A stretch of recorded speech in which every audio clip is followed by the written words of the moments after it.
मुझसे आके कंटिन्यू करते हैं कुछ बेसिक बातें करके।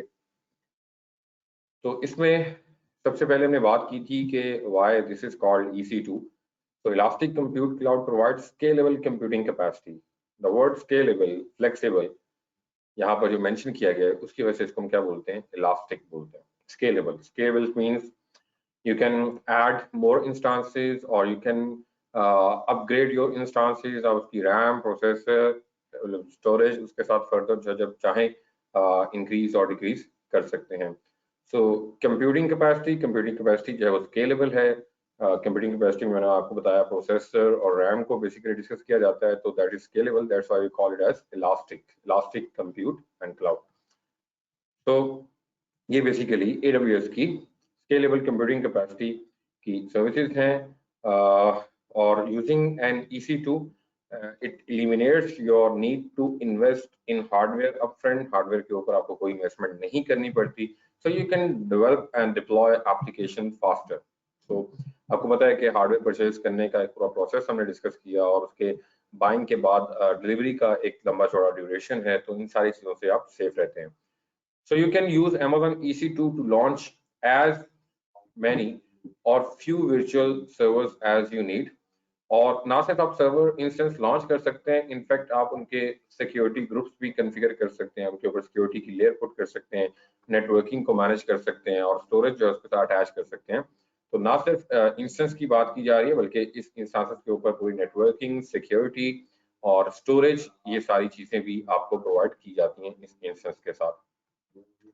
So Amazon EC2 enables you to scale up or down to handle challenges in requirements or spike in popularity।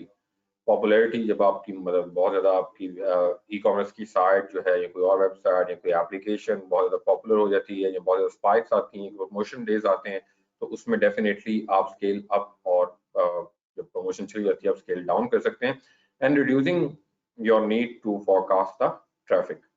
तो ये एक बेसिक इंट्रोडक्शन है EC2 का जो कि मैंने आपको प्रोवाइड किया है।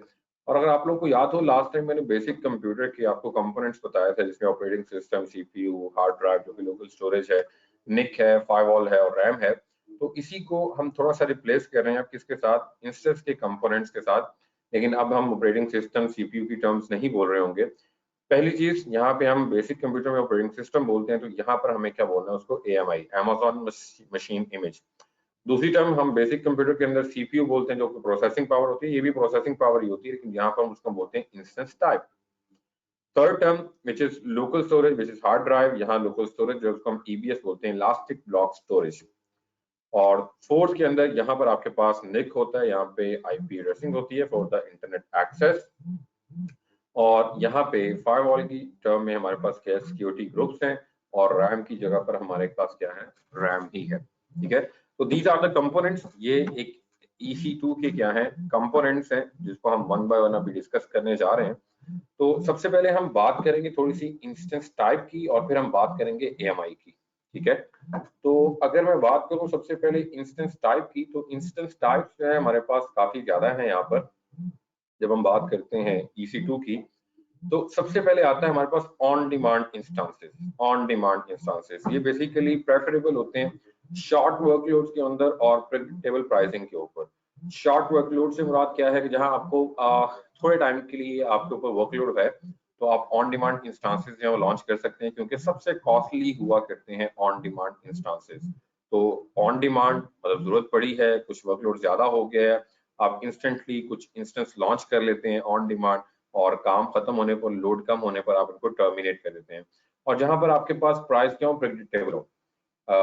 उसके बाद रिजर्व इंस्टांसेस है। रिजर्व इंस्टांसेस मिनिमम आपको कॉन्ट्रैक्ट करना पड़ता है 1 ईयर का, और मैक्सिमम ये जाता है आपका 3 ईयर्स तक। तो रिजर्व इंस्टांसेस जो है बेसिकली ऑन डिमांड इंस्टांसेस से जरा चीप हुआ करते हैं। और डेफिनेटली आपको पता है कि रिजर्व इंस्टांसेस की अगर हम बात करें तो ये लॉन्ग वर्कलोड के लिए होता है। जब आपको पता होता है कि यार ये वर्कलोड 3 साल के लिए आपके पास रहना है, 2 साल तक ये वर्कलोड रहना ही रहना है, तो आप क्या करते हैं, इंस्टांसेस रिजर्व करवा लेते हैं। और इससे क्या होता है कि आपको वो इंस्टांसेस जो है उनकी कॉस्ट जो है बहुत ज्यादा कम पड़ती है। और डेफिनेटली जब आप एक चीज रिजर्व करवाते हैं, फॉर एग्जांपल आप मोनाल होटल में कॉल करते हैं और कहते हैं जी हम 100% है और हमने 1 महीने बाद आना है, तो उसके ऊपर वो आपको डिस्काउंट भी देते होते हैं। कोई होटल में कॉल करें वो भी आपको डिस्काउंट देते हैं जब आप रिजर्व करवाते हैं। ऑन डिमांड जब भी आप जाते हैं, जब लोड भी ज्यादा होता है, जैसे आप टूर पे जाते हैं नारायण कगान मरी, तो जहाँ पे रश बहुत ज्यादा होता है, पीक पे होती हैं सारी चीजें, तो उस ऑन डिमांड होटल बुक करवाने पे आपको बहुत ज्यादा कॉस्टली भी पड़े होते हैं। ठीक है। और उसके बाद आपके पास एक और टाइप होती है इंस्टेंस की, which is convertible reserve instances, casual and convertible. Convertible क्या है कि आप स्केड्यूल करते हैं उसको और आप कन्वर्टेबल रखते हैं। कन्वर्टेबल से मुराद पहले आप ऑन डिमांड रखते हैं, बाद में आप कहते हैं इसको जो है वो रिजर्व में कर दो, या इसके अंदर हमारे पास और एग्जांपल्स क्या होती हैं जिसमें हमारे पास फ्लेक्सिबल इंस्टांसेस हों, और इसके अंदर 2 से 3 टाइप्स हैं जो कि मैं जब कंसोल खोलता हूं मैं आप लोगों को दिखाता हूं इसके ऊपर। और स्केड्यूल रिजर्व इंस्टांसेस के आप बिल्कुल स्केड्यूल करते हैं रिजर्व इंस्टांसेस को। स्केड्यूल से मुराद आपको पूरा कैलेंडर दिया जाता है, और कैलेंडर के अंदर आप डे, डेट, टाइम और कुछ अपफ्रंट पार्शियल पेमेंट आपको पहले से करनी पड़ती है। ठीक है। और आप ऐसा क्यों करते हैं, रिजर्व इंस्टेंसेस जो है स्केड्यूल क्यों करते हैं, क्योंकि आपको पता होता है कि हर थर्सडे वाले दिन, फॉर एग्जांपल गर्ल्स के अंदर फ्राइडे सैटरडे ऑफ होता है, तो आपको पता है थर्सडे उनका वीकेंड है, तो बिटवीन 3 to 6 जो है बहुत ज्यादा पीक होती है, क्लाउड बहुत ज्यादा होता है, ट्रैफिक बहुत ज्यादा होती है, तो आप कुछ इंस्टांसेस जो हैं वो स्केड्यूल बेस क्या कर लेते हैं, रिजर्व कर लेते हैं। और उसके बाद आपके पास स्पॉट इंस्टांसेस भी होते हैं। स्पॉट इंस्टांसेस शॉर्ट वर्कलोड के लिए होते हैं, बहुत ज्यादा चीप होते हैं, ऑन डिमांड से 90% ऑफ पर होते हैं। मतलब अगर ऑन डिमांड फॉर एग्जांपल एक चीज 1000 रुपए का इंस्टेंस पड़ता है, मैं आपको बड़ी नॉर्मल सी लेम सी एग्जांपल दे रहा हूँ, तो स्पॉट इंस्टांसेस 90% ऑफ होगा, मतलब आपको 100 रुपए का पड़ेगा। लेकिन इसमें होता है कि इसमें बिड लगाई जाती है। बिड से मुराद जैसे इंटरनेशनल मार्केट होती है ना, जैसे आप ट्रेड करते हैं, कि जब प्राइस इससे लो हो तो आपको इंस्टांसेस मिल जाते हैं, और जब अगर कोई और इसके ऊपर बिड ज्यादा कर दे तो आपसे वो इंस्टांसेस ले लिए जाते हैं, इसलिए these are the less reliable. ठीक है। You can lose your instances any time.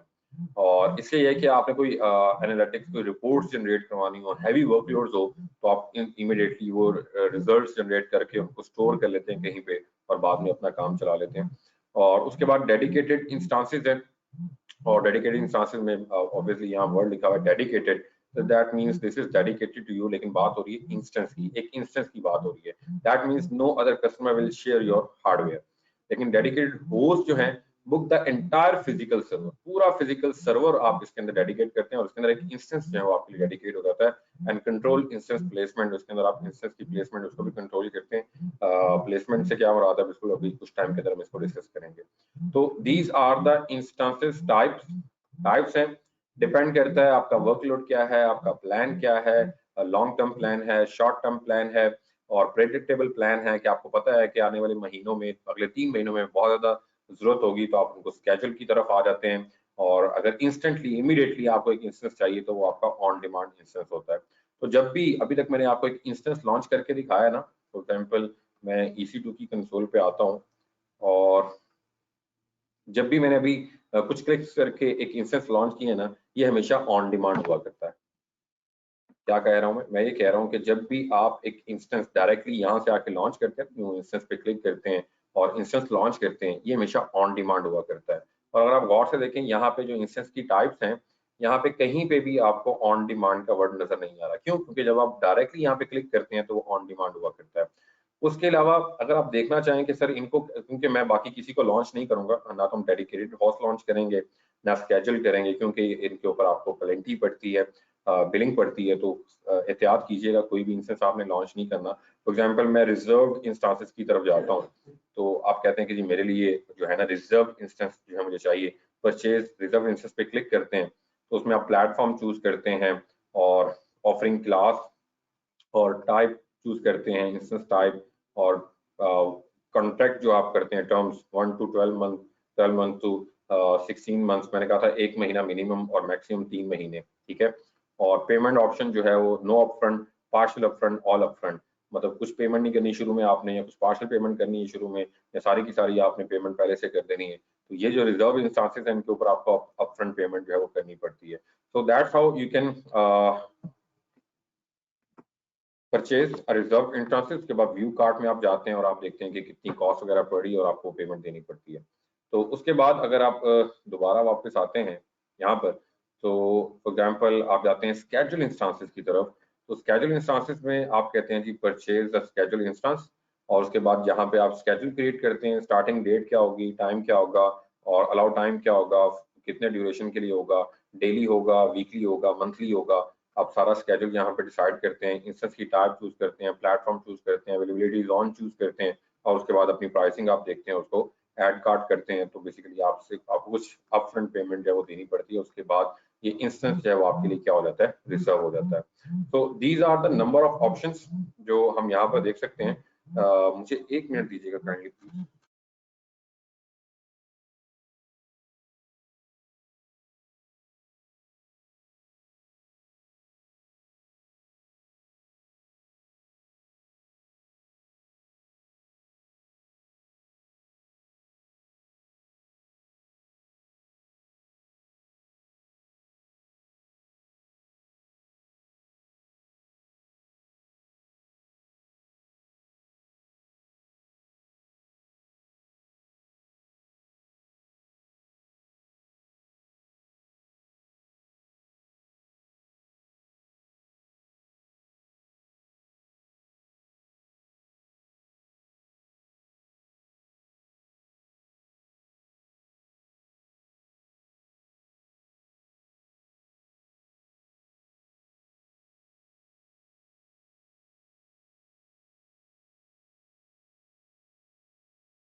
जी क्या हुआ भाई?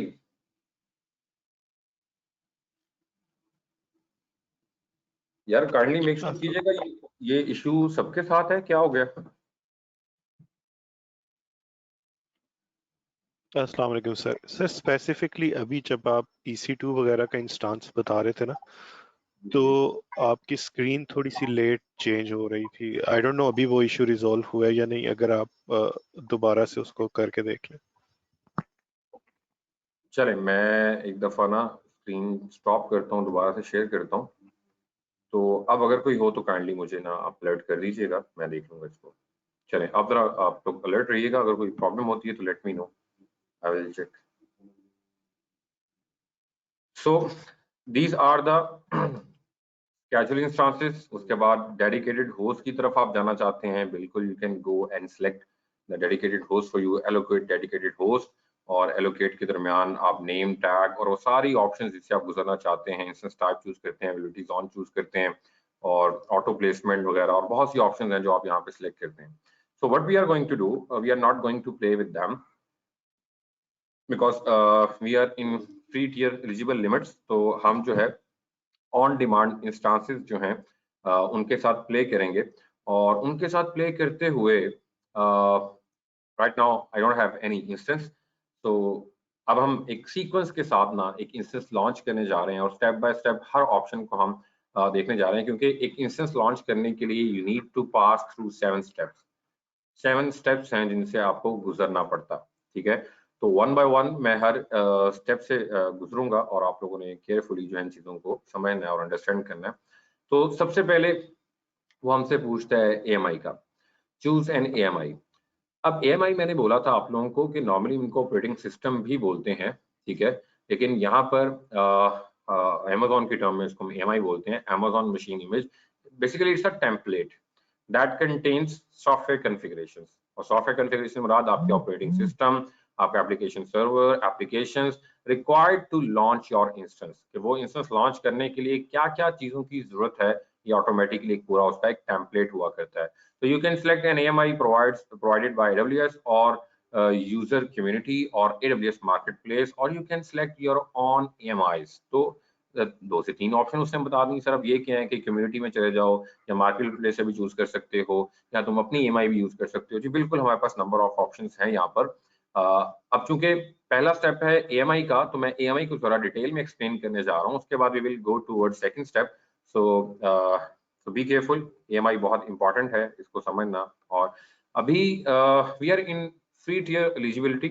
तो आपको कुछ नजर आ रहे हैं कि EMI जो है उनके नीचे ये फ्री टियर एलिजिबल का टैग लगा हुआ है, और जिसमें सबसे पहला जो है, और हमारी नॉर्मल प्रैक्टिस रहेगी भी इसके ऊपर, Amazon Linux 2 EMI। यानी कि हम जो EMI चूज कर रहे हैं, जो ऑपरेटिंग सिस्टम चूज कर रहे हैं, वो बेसिकली Linux बेस है, और उसका कर्नल क्या है, performance and each and everything is described below this heading. और उसके अलावा अगर आप थोड़ा सा नीचे आए तो आपको रेड हैट का भी एक फ्री टियर एलिजिबल नजर आ रहा है। आप मजीद नीचे आए, या अगर आप सिर्फ फ्री टियर देखना चाहते हैं तो फ्री टियर पे चेक लगा दें। तो जितने भी फ्री टियर एलिजिबल हैं वो आपके सामने आ जाएंगे। बाकी जिनके नीचे नहीं लिखा हुआ फ्री टियर एलिजिबल, उनके ऊपर आपको बिलिंग पड़ेगी, तो लिहाजा आपने उनको कॉन्फ़िगर नहीं करना। अगर आप बिलिंग पे कर सकते हैं तो you are okay with that. So Red Hat है, उसके बाद सूजे है, यूवेंटू है, उसके बाद विंडोज है 2019, विंडोज 2019, माइक्रोसॉफ्ट विंडोज सर्वर 2016 भी है। और आप मजीद नीचे आते जाएं तो सूजे और यूवेंटू और रेड हैट, इसके ये एक थोड़ा सा आप देखें बड़ा स्मॉल सा पैकेज है आपके लिए फ्री टियर के लिए, लेकिन ये बेसिकली जो है काफी है आपकी लैब प्रैक्टिस के लिए। तो अगर मैं इसको अनचेक करता हूँ, तो अब अगर मैं अनचेक करता हूँ तो आप देखें number of options are there.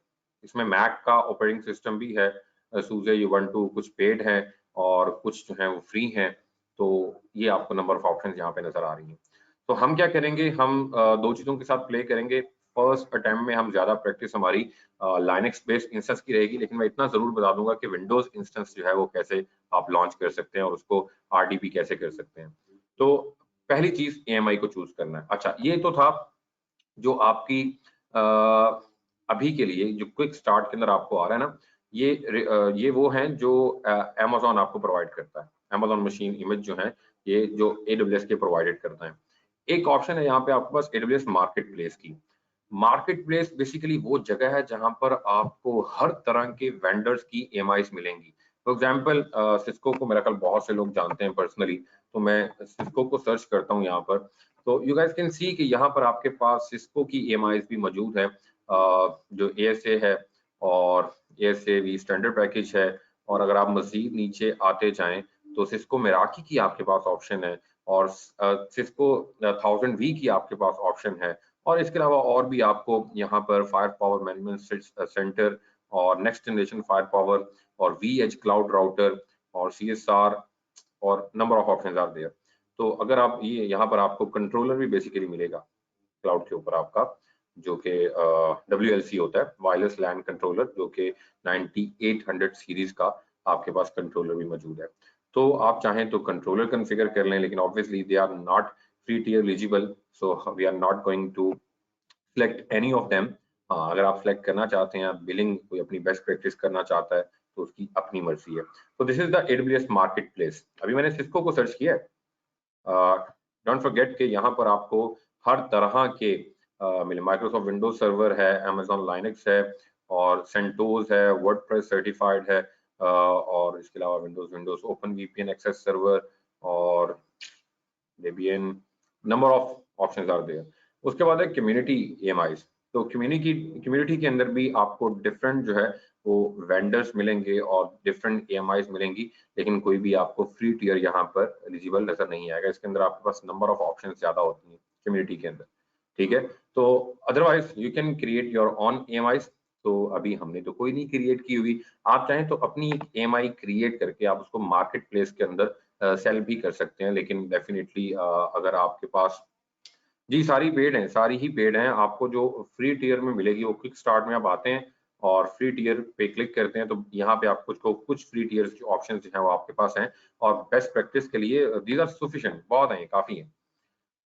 तो एएमआई की बात हो रही थी, तो एएमआई पे मैंने कुछ चीजें आपको दिखाई हैं। अभी के लिए what we are going to do, we are going to select Amazon Linux 2 AMI और 64 बिट है ये। इसको मैं सिलेक्ट करता हूँ। सिलेक्ट करने के बाद सेकंड ऑप्शन जो मेरे पास आती है, चूज एन इंस्टेंस टाइप, कि आप इंस्टेंस टाइप को चूज करें।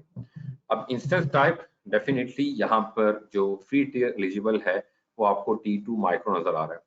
अब यहाँ पे सवाल आप पूछ सकते हैं कि सर ये T2 micro, nano, small, medium, large, x large, 2x large, ये सब क्या बुलाए हैं? बेसिकली ये इंस्टेंस फैमिलीज हैं। फैमिलीज के अंदर जैसे आप प्रोसेसर को डिस्क्राइब करते हैं, यहाँ पर बेसिकली ये इंस्टेंस की फैमिलीज हैं। और अगर आप गौर से देखें, ये जो T2 की फैमिली है ना, ये ब्रस्टेबल इंस्टांसेस हैं जो कि बर्स्ट कर सकते हैं। इनके अंदर जो मेमोरी है, रैम जो है 1 गिग है, वर्चुअल सीपीयूज जो है वो 1 है, और IPv6 की सपोर्ट बिल्कुल ये करते हैं। अगर आप फैमिली चेंज करना चाहें, आप यहाँ से फैमिली चेंज कर सकते हैं। फिलहाल आपके पास T2 की फैमिली आ रही है, C की फैमिली है, G की फैमिली है, M की फैमिली है, R की फैमिली है। अब ये M, G, R सर ये कौन सी फैमिलीज हैं? बिल्कुल इसके ऊपर हम थोड़ी सी ब्रीफली डिस्कशन करते हैं। बेसिकली यार ये जो फैमिलीज है ना, मैं इसके ऊपर आता हूँ। रिजर्व इंस्टांसेस इनकी टाइप मैंने डिटेल में डिस्क्राइब नहीं की, मैं इनकी तरफ दोबारा वापस आऊंगा।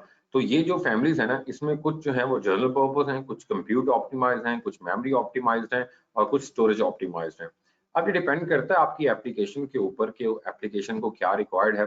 सो जनरल पर्पस की तरफ भी आप जा सकते हैं, जो कि T2, T3 और ब्रश टेबल होते हैं। और कुछ आर से मुराद आप याद रखें कि रैम होती है। जब आपकी कोई ऐसी एप्लीकेशन हो जिसको लॉट ऑफ रैम चाहिए तो आप आर फैमिली में से सिलेक्ट करते हैं।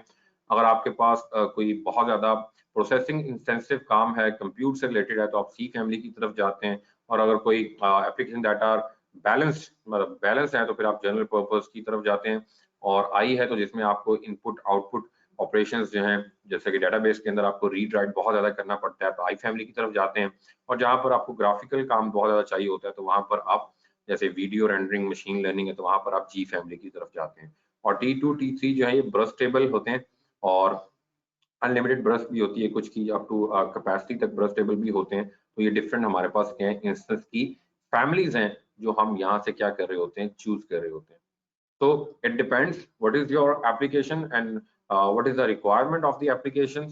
So यहाँ पर आपको फ्री टीयर बहुत ज्यादा नहीं मिलते, बहुत कम मिलते हैं। So लैब प्रैक्टिस के लिए this is more than sufficient.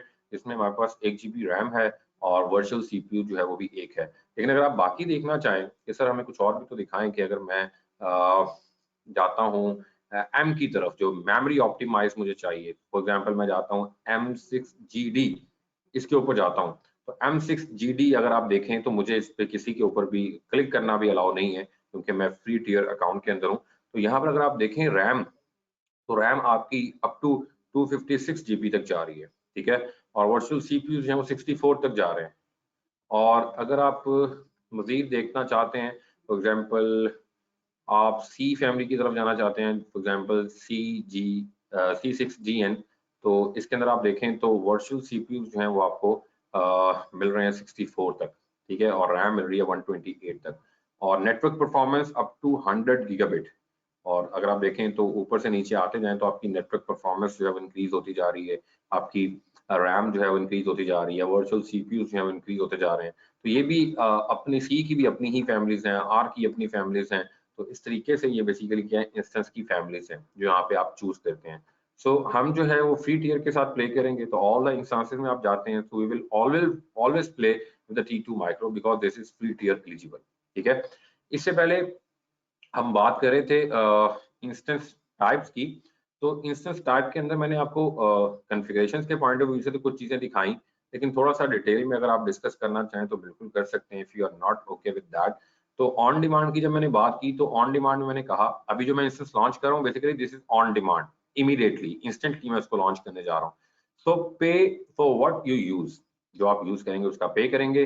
Billing जो है पर सेकंड है, आफ्टर द फर्स्ट मिनट, पहले मिनट के बाद इसकी बिलिंग पर सेकंड पे आ जाती है। लेकिन हम चूंकि फ्री टियर को यूज करेंगे तो हमें बिलिंग नहीं पड़ेगी। लेकिन आप कंटिन्यू इसको ऑन रखेंगे, चलता छोड़ देंगे, तो डेफिनेटली वो लिमिट क्रॉस हो जाएगी, उसके बाद आपको बिलिंग शुरू हो जाएगी। तो has the highest cost but no upfront payment. Upfront payment करनी पड़ती तो शायद हम भी इसको एग्जीक्यूट ना कर सकते। तो कॉस्ट बहुत ज्यादा है, बिलिंग इसकी बहुत ज्यादा है पर सेकंड के हिसाब से, लेकिन अपफ्रंट पेमेंट आपको नहीं करनी पड़ती। And no long term commitment. मैं इंस्टेंस को लॉन्च करूंगा तो यू विल सी कि कोई मैं कमिटमेंट नहीं कर रहा हूँ एडब्ल्यूएस के साथ। और रिकमेंडेशन क्या है, यूज केस क्या है, कि ऑन डिमांड कहाँ पे यूजेबल है, कहाँ यूज करना चाहिए, कहता है शॉर्ट टर्म और अनइंटरप्टेड वर्कलोड्स के अंदर आप इनको यूज करेंगे, where you cannot predict how the application will behave, कि आपको पता ना हो कि एप्लीकेशन किस तरह से बिहेव करने जा रही है हमारे साथ, ट्रैफिक ज्यादा होगी, कम होगी।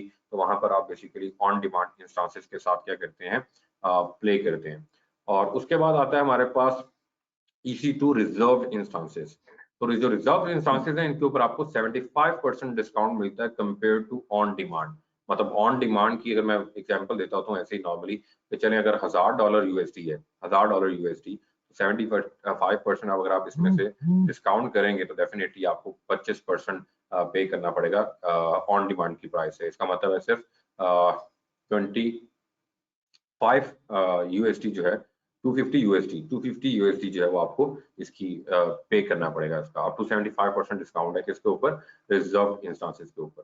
और उसके बाद reserve period can be 1 or 3 year. Reserve a specific instance type, आप इसमें स्पेसिफिक टाइप जो आपकी एप्लीकेशन के अकॉर्डिंग रिक्वायर्ड है उसको आप चूज करते हैं। And recommended for steady state usage application like database और कन्वर्टेबल रिजर्व इंस्टांसेस है। You can change EC2 instance type up to, और आप रिजर्व कन्वर्ट कर सकते हैं उसको, और इसके ऊपर आपको 54% डिस्काउंट मिलता है।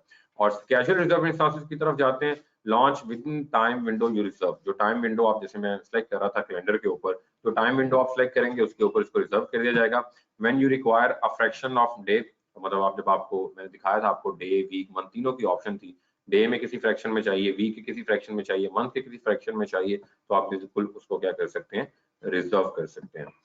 और इसके बाद हमारे पास आता है स्पॉट इंस्टांसेस। स्पॉट इंस्टांसेस में you can get up to 90% discount compare to on demand. तो फिर वही अगर रेफरेंस एग्जांपल लूं 1000 USD की, कि ऑन डिमांड की अगर कॉस्ट आपको 1000 USD पड़ती है, तो जरा 90% ऑफ करें ना इसमें से, इसका मतलब आपको सिर्फ 10% पे करना है। और 1000 USD का 10% क्या बनता है आपका, $100 बनता है। तो एक ऑन डिमांड आपको $1000 में पड़ा है, तो स्पॉट इंस्टांसेस आपको $100 के अंदर पड़ेंगे। लेकिन ये जो है आपके बहुत ज्यादा सेंसिटिव एप्लीकेशंस के लिए नहीं है, कि आपका कोई क्रिटिकल डाटा है, सेंसिटिव एप्लीकेशन के ऊपर लोड है, तो बिल्कुल नहीं कर सकते आप इसको। Instances that you can loose at any point, मतलब वो इंस्टांसेस हैं जो आप किसी भी पॉइंट पे लूज कर सकते हैं of time if your maximum price is less than the current spot price. जो करंट स्पॉट प्राइस है और आपकी प्राइस जो है उस मैक्सिमम प्राइस से क्या होगी, कम हो गई, तो आपसे इंस्टांसेस जो है वो बिल्कुल छीन लिए जाएंगे। The most cost efficient instances AWS, सबसे सस्ते इंस्टांसेस हैं मार्केट के अंदर। और यूजफुल कहाँ पे, जहाँ पे आपकी बैच जॉब्स हो, डाटा एनालिसिस हो, इमेज की प्रोसेसिंग करनी हो, and not great for critical jobs और डेटाबेसेस। अच्छा, ग्रेट कॉम्बिनेशन अगर आप मुझसे पूछें कि सर क्या हो सकता है, तो हम ये रिकमेंड करते हैं कि तुम अपनी जो बेस लाइन के जो लोड्स हैं उनके लिए रिजर्व इंस्टांसेस रखो, ठीक है। और प्लस अगर कोई पीक्स हो, स्पाइक्स हो, तो उसके लिए तुम ऑन डिमांड या स्पॉट इंस्टांसेस को चूज करो। सो this is the great combination. अगर आप अपनी कोई एप्लीकेशन या वेबसाइट होस्ट करते हैं क्लाउड के ऊपर, तो अच्छा कॉम्बिनेशन क्या है कि बेस लाइन जो कि एक स्मूथ लोड आपको चाहिए, उसके लिए आप रिजर्व इंस्टांसेस के साथ प्ले करें। और कभी प्रमोशंस आती हैं, वीकेंड्स आते हैं जहां पे रश बहुत ज्यादा हो सकता है, ट्रैफिक बहुत ज्यादा हो सकती है, तो उसके लिए आप ऑन डिमांड और स्पॉट इंस्टांसेस से काम चलाएं। This is the great combination if you want to choose. So उसके बाद डेडिकेटेड होस्ट है, physical dedicated EC2 server for use, full control of EC2, आपका पास फुल कंट्रोल होता है उस डेडिकेटेड होस्ट का। Visibility into underlying sockets, physical cores of the hardware की आपको ज्यादा एक्सेस दी जाती है। Allocated for you to account for 3 years period reservation, कम से कम आपका इसमें ड्यूरेशन जो है वो 3 साल का आप कॉन्ट्रैक्ट करते हैं इनके साथ। मोर एक्सपेंसिव है, महंगा तरीन सोल्यूशन है, और इसके अंदर आप चाहें तो अपने लाइसेंस भी ला सकते हैं, और जो भी रेगुलेटरीज और कंप्लायंस वगैरह है उनको फॉलो करते हुए। और उसके बाद dedicated instance, so this is instance running on hardware that is dedicated to you, may share hardware with other instances in the same account, no control over the instance के ऊपर आपका कोई कंट्रोल as such नहीं होता। can move hardware after stop and start, अब अगर hardware को आपने मूव करना है तो उसके लिए आपको स्टॉप एंड स्टार्ट करना पड़ता है। तो अगर सारों को समराइज किया जाए, तो समराइज करने का तरीका ये है कि ये बेसिकली डेडिकेटेड इंस्टेंस नहीं है, ये समझ लें EC2 इंस्टेंस टाइप्स समरी।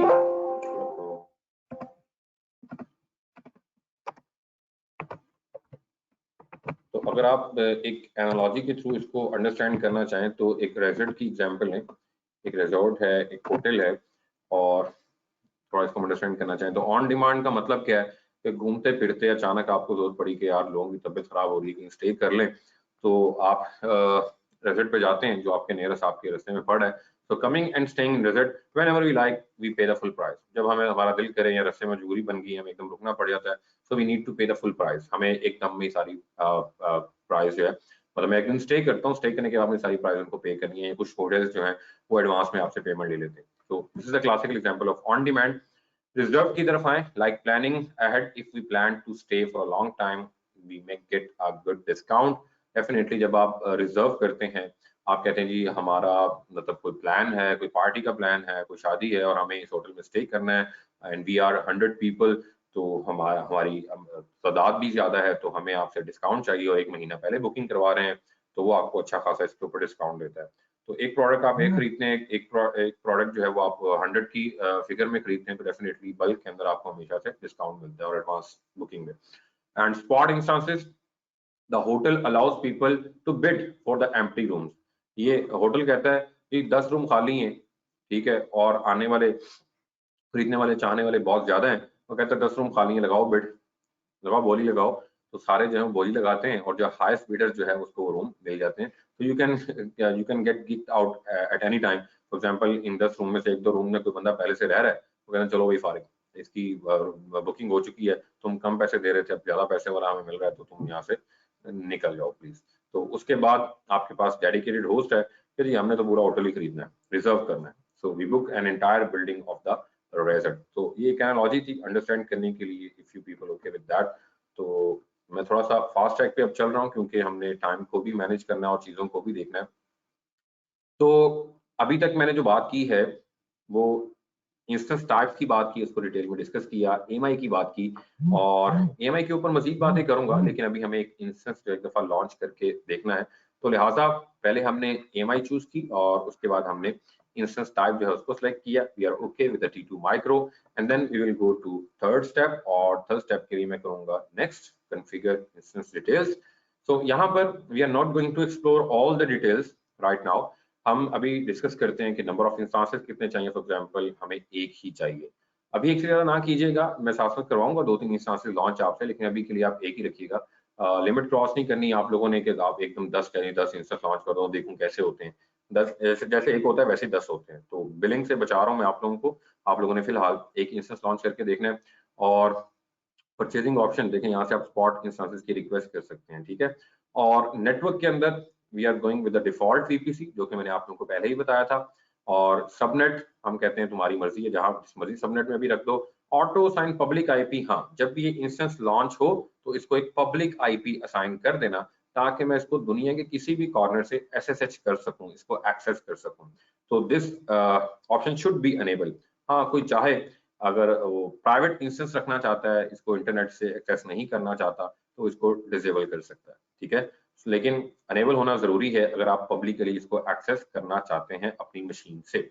और उसके अलावा कुछ लोगों का बड़ा कंसर्न था कि सर आई एम रोल क्या बनेगा, इसका कैसे अटैच करेंगे। तो देखें, अगर पहले से आई एम रोल बना हुआ हो, अभी चूंकि मैंने जो बनाया था मैं डिलीट कराया था, तो अगर आई एम रोल आप at the time of launching of instance आप यहाँ से बिल्कुल उसके साथ आई एम रोल अटैच कर सकते हैं। और डायरेक्टली अगर आप, जैसे अभी मेरे पास कोई आई एम रोल नहीं है, मैंने जो बनाया था उसको डिलीट कर दिया था, तो मैं यहाँ से डायरेक्टली जाकर क्या कर सकता हूँ, एक new IAM role create भी कर सकता हूँ, ठीक है।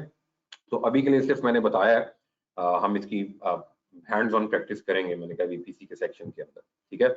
और इसके अलावा there are number of options, लेकिन we are not going to explore all the options right now. तो अभी के लिए just you need to know number of instances किस वीपीसी के अंदर, सबनेट हमने उसकी मर्जी पे छोड़ दिया फिलहाल, ऑटो साइन पब्लिक आईपी हमने एनेबल रखा है, और अगर आप आई एम रोल अटैच करना चाहें तो you can directly attach over here.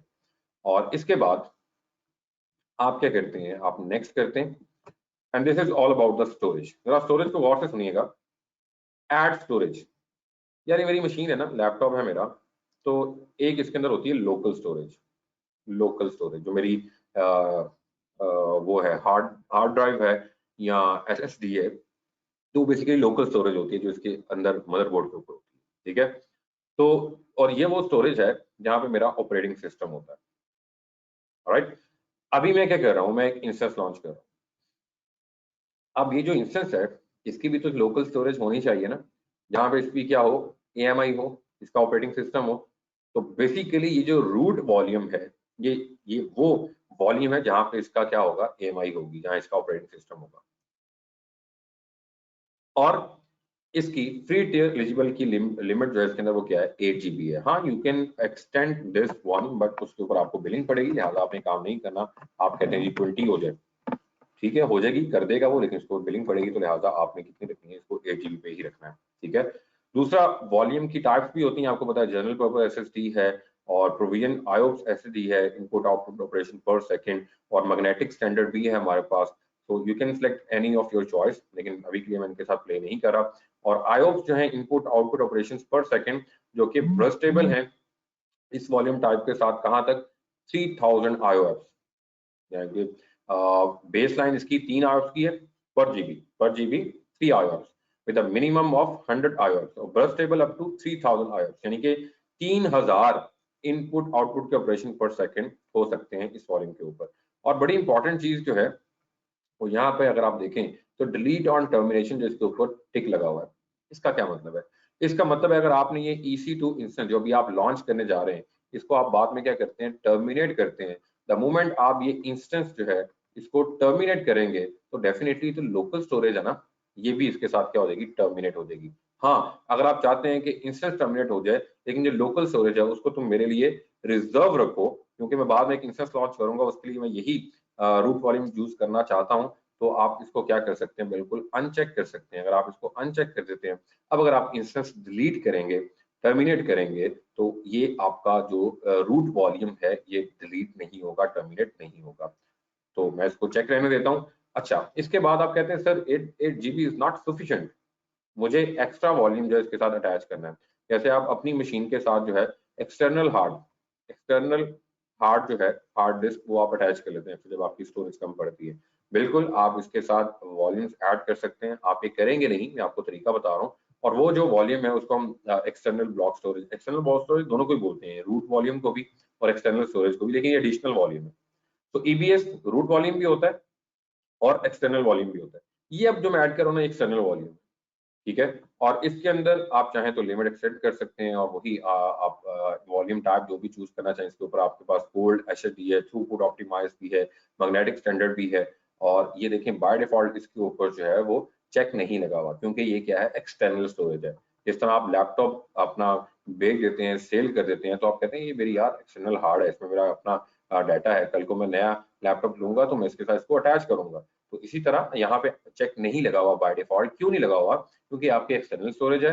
अभी आप इंस्टेंस को डिलीट करते हैं तो रूट वॉल्यूम तो डिलीट हो जाएगा, लेकिन एक्सटर्नल स्टोरेज आपकी बाकी रहेगी, ताकि कल को आप कोई और इंस्टेंस लॉन्च करते हैं तो आप इसी वॉल्यूम को, एडिशनल वॉल्यूम को आप उस इंस्टेंस के साथ भी क्या कर सकते हैं, अटैच कर सकते हैं, ठीक है। लेकिन आप इसको अटैच नहीं करेंगे, इसके ऊपर आपको बिलिंग पड़ेगी। मैं आप लोगों को सेफ साइड बताता रहूंगा, साथ साथ आपने नोट डाउन करते रहना है। और इसको मैं यहाँ से क्लोज कर देता हूँ, ठीक है। So we are good to go with the root volume.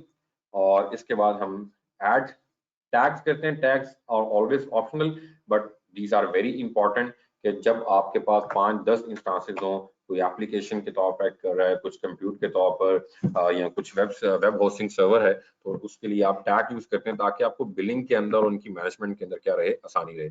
So name और की जो है नेम रख दें, और वैल्यू फॉर एग्जांपल आप कह रहे हैं this is your web server, so this is over web server, ठीक है। तो नेम टैग्स जो है दिस इज ऑलवेज ऑप्शनल, लेकिन अच्छी बात है अगर आप साथ साथ इनको यूज करें। और उसके बाद सबसे इंपॉर्टेंट चीज जो बाद में हम बहुत डिटेल में डिस्कस करने वाले भी हैं, सिक्योरिटी ग्रुप। यार देखें बड़ी सादी सी बात है, ये आपका इंस्टेंस है, ठीक है, ये आप लॉन्च करने जा रहे हैं। अब इस इंस्टेंस को जो कि लाइनक्स बेस्ड है, आपने मैनेज भी तो करना है। और मैनेज क्या AWS के डाटा सेंटर में जाके करना है? नहीं, वो तो आपने अपनी इस मशीन से करना है जहां बैठे हुए हैं इस टाइम। तो थ्रू इंटरनेट आपने इसको क्या करना है, एक्सेस करना है। दैट मीन्स आपने इसको SSH करना है। तो आप यहाँ पे एक रूल डिफाइन करके जाते हैं सिक्योरिटी ग्रुप में, और आप क्या कहते हैं कि type SSH port number 22 source custom, यहाँ पे कस्टम है, but what you can do, you can select anywhere और you can select my IP.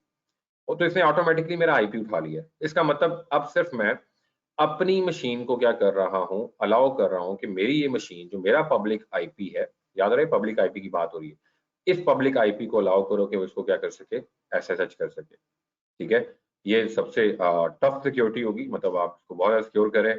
और होना भी ऐसा चाहिए एनीवेयर, मतलब 0.0.0/0, इसका मतलब है दुनिया के किसी भी आईपी से इसको क्या कर सकते हैं। और देखें साथ ही उसने warning they the, rules with source कहता है, इस सोर्स के साथ अगर तुम अलाउ करो, इसका मतलब है allow all IP addresses to access your instances. तुम दुनिया जहान के आईपी को वेलकम कर रहे हो कि आओ मेरे इंस्टेंस को एक्सेस कर लो। So we recommend setting security group rules to allow access from non-IP address only, कि तुम इसको non-IP address से सिर्फ अलाउ करो। लिहाजा मैं तुम्हें वार्निंग दे रहा हूँ, अगर तुम फॉलो कर लेते हो तो वेल एंड गुड, नहीं करते तो नो प्रॉब्लम। ठीक है, तो for right now I am not going to select, क्योंकि बहुत ज्यादा नेटिंग शेटिंग होती है, मेरा आईपी पता नहीं सेम रहता है नहीं रहता, लाइव आईपी होना चाहिए। सो मैं कहता हूँ फ्रॉम एनीवेयर। ठीक है, और अलाउ एसएसएच फ्रॉम एनीवेयर आप डिस्क्रिप्शन भी लिख सकते हैं। और इसके लिए you can create the new security group और you can select your existing security group. कुछ सिक्योरिटी ग्रुप आपने पहले से बनाए हुए हो सकते हैं, आप चाहते हैं कि जो मैंने पहले से सिक्योरिटी ग्रुप बनाए हैं उनको ही अटैच करूं, नहीं तो आप क्या कर सकते हैं, न्यू वन क्रिएट कर सकते हैं। तो इसका सिक्योरिटी ग्रुप का नाम भी रख सकते हैं आप डिस्टिंग्विश करने के लिए। हो सकता है आपके पास 10-15 सिक्योरिटी ग्रुप्स हो, तो आप कहते हैं कि ये मेरा बेसिकली वेब सर्वर जो है ना, वेब सर्वर सिक्योरिटी ग्रुप, ठीक है, डिस्टिंग्विश करने के लिए। और आप चाहें तो डिटेल के अंदर डिस्क्रिप्शन भी लिख सकते हैं कि this is the web security group and whatever, जो भी आप लिखना चाहें। यहाँ पे भी आप डिस्क्रिप्शन लिख सकते हैं कि अलाउ एसएसएच, ये तो विद इन द वीपीसी आ रहा है, allow SSH example from anywhere. ठीक है, राइट व्हाटएवर यू लाइक। ठीक है, तो मैं इसको रिव्यू करता हूं और लॉन्च करता हूं। अब जब रिव्यू की बारी आती है ना, वो सारी कॉन्फ़िगरेशंस आपको दिखाता है कि यार ये तुमने हरकतें की हैं, ये तुम्हारे मालनामे में तुमने ये चीज खुली छोड़ी है, ये स्टोरेज डेट की है, ये इंस्टेंस डिटेल है, ये तुमने टैग यूज किए हैं, तुम्हारा सिक्योरिटी ग्रुप है, ये तुम्हारी इंस्टेंस टाइप है।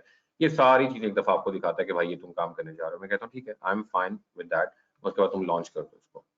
अच्छा, जब आप लॉन्च करते हैं ना, तो वहां बड़ी इंपॉर्टेंट चीज है कि आपसे कहा जाता है कि सिलेक्ट एन एग्जिस्टिंग की पेयर और create the new key pair. की पेयर क्रिएट करो या जो एग्जिस्टिंग की पेयर है उसको यूज करो। तो यू गाइस कैन सी कि मेरे पास यहाँ पर काफी की पेयर पड़े हुए हैं पहले से।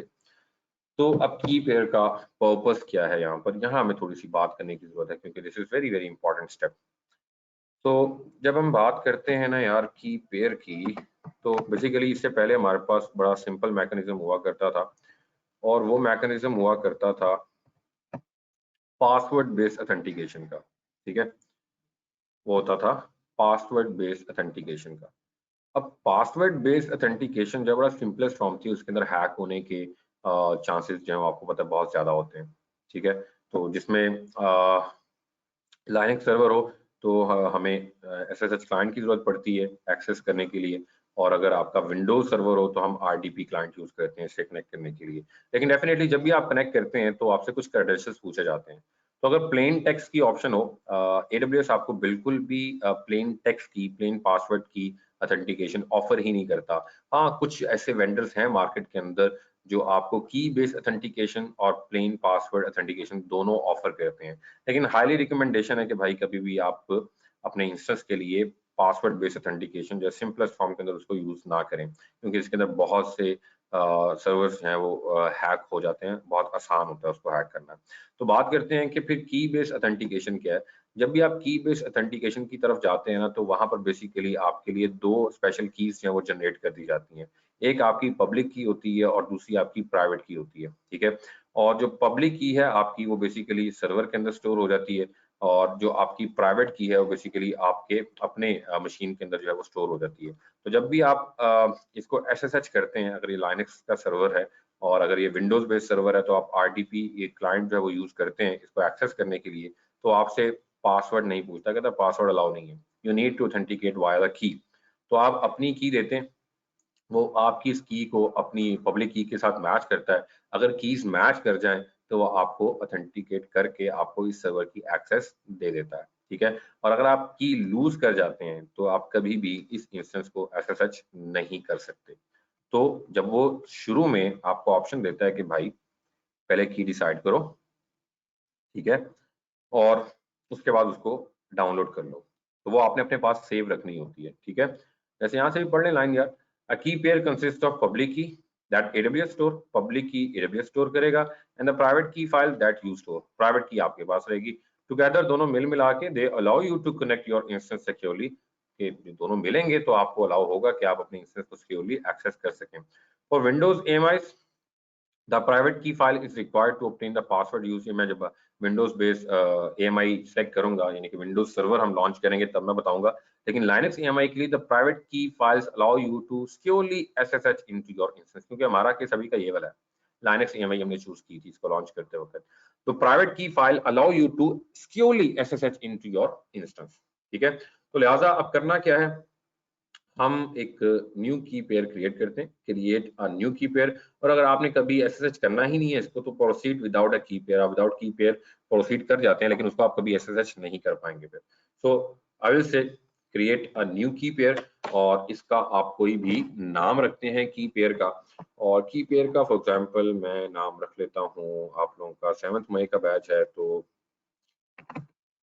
मई 17, लेट मी सी कि मुझे इंटीजर वैल्यूज रखने देता है कि नहीं। सो डाउनलोड दिस की पेयर जी, मई 17 मैंने लिखा है, और एक्सटेंशन आपको नजर आ रही है .pem।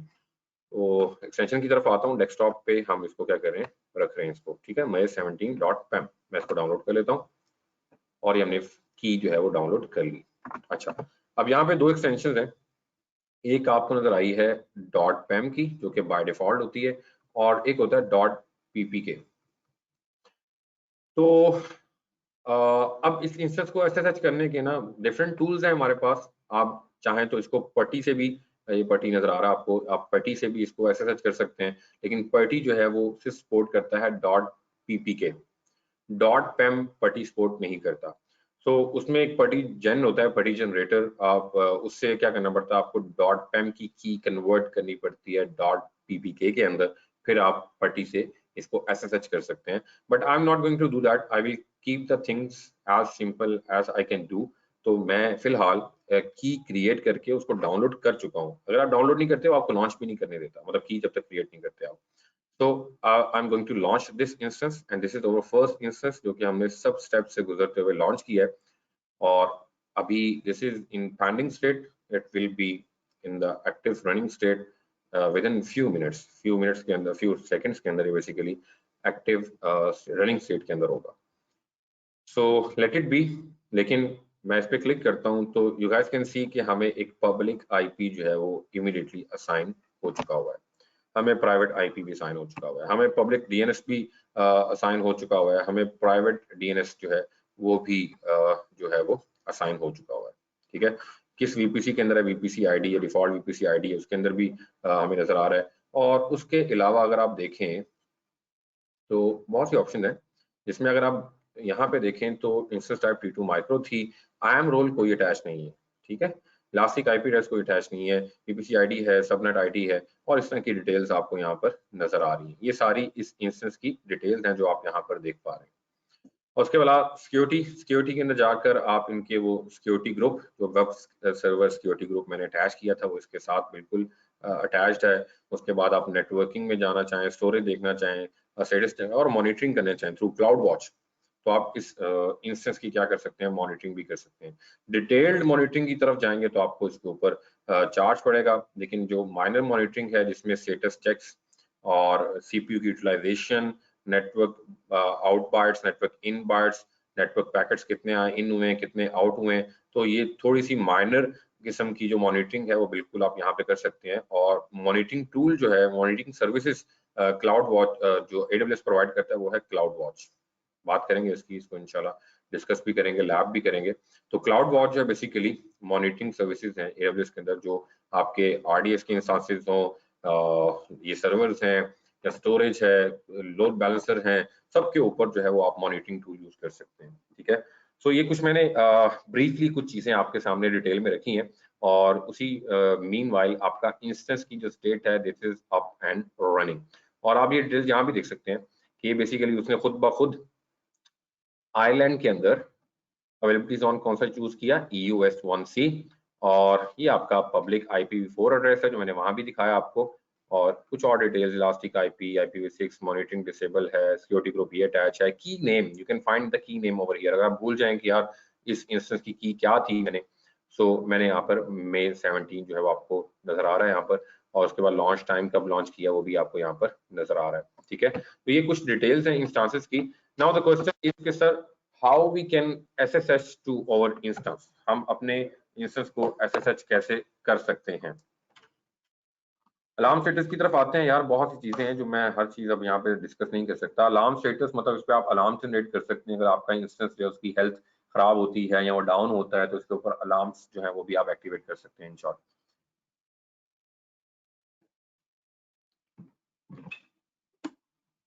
So now the question is कि जी आप क्या कह रहे हैं जी, if we change the SSH port from within the MI then what will then we will change the SSH port on this interface as well।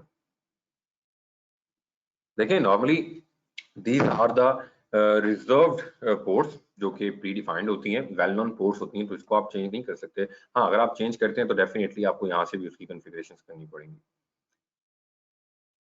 Okay so हाँ, अब question क्या है कि मुझे इस इंस्टेंस को SSH करना है। तो SSH करने के लिए जी आप सब लोगों से रिक्वेस्ट है कि आप अपनी मशीन के ऊपर एक टूल है जिसे हम बोलते हैं मोबा एक्सटर्म, इसको आप डाउनलोड कर लें। Let me grab it.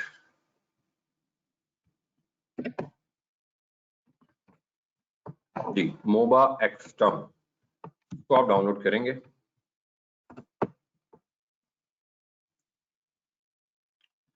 Click करेंगे जी पहले ही लिंक के ऊपर, और ये लिंक जो है मैं चैट बॉक्स में फेंक रहा हूँ जी, ग्रुप में मैंने फेंक दिया है। और डेफिनेटली हमने तो हर काम फ्री करना है, तो होम एडिशन की तरफ जाएंगे, फ्री की तरफ, और यहाँ पे आप इसको डाउनलोड पे क्लिक करेंगे। डाउनलोड पे क्लिक करने के बाद यहाँ पे आपको मोबा एक्सटर्म होम एडिशन इंस्टॉलर एडिशन की तरफ जाना है, पोर्टेबल एडिशन की तरफ नहीं जाना आपने।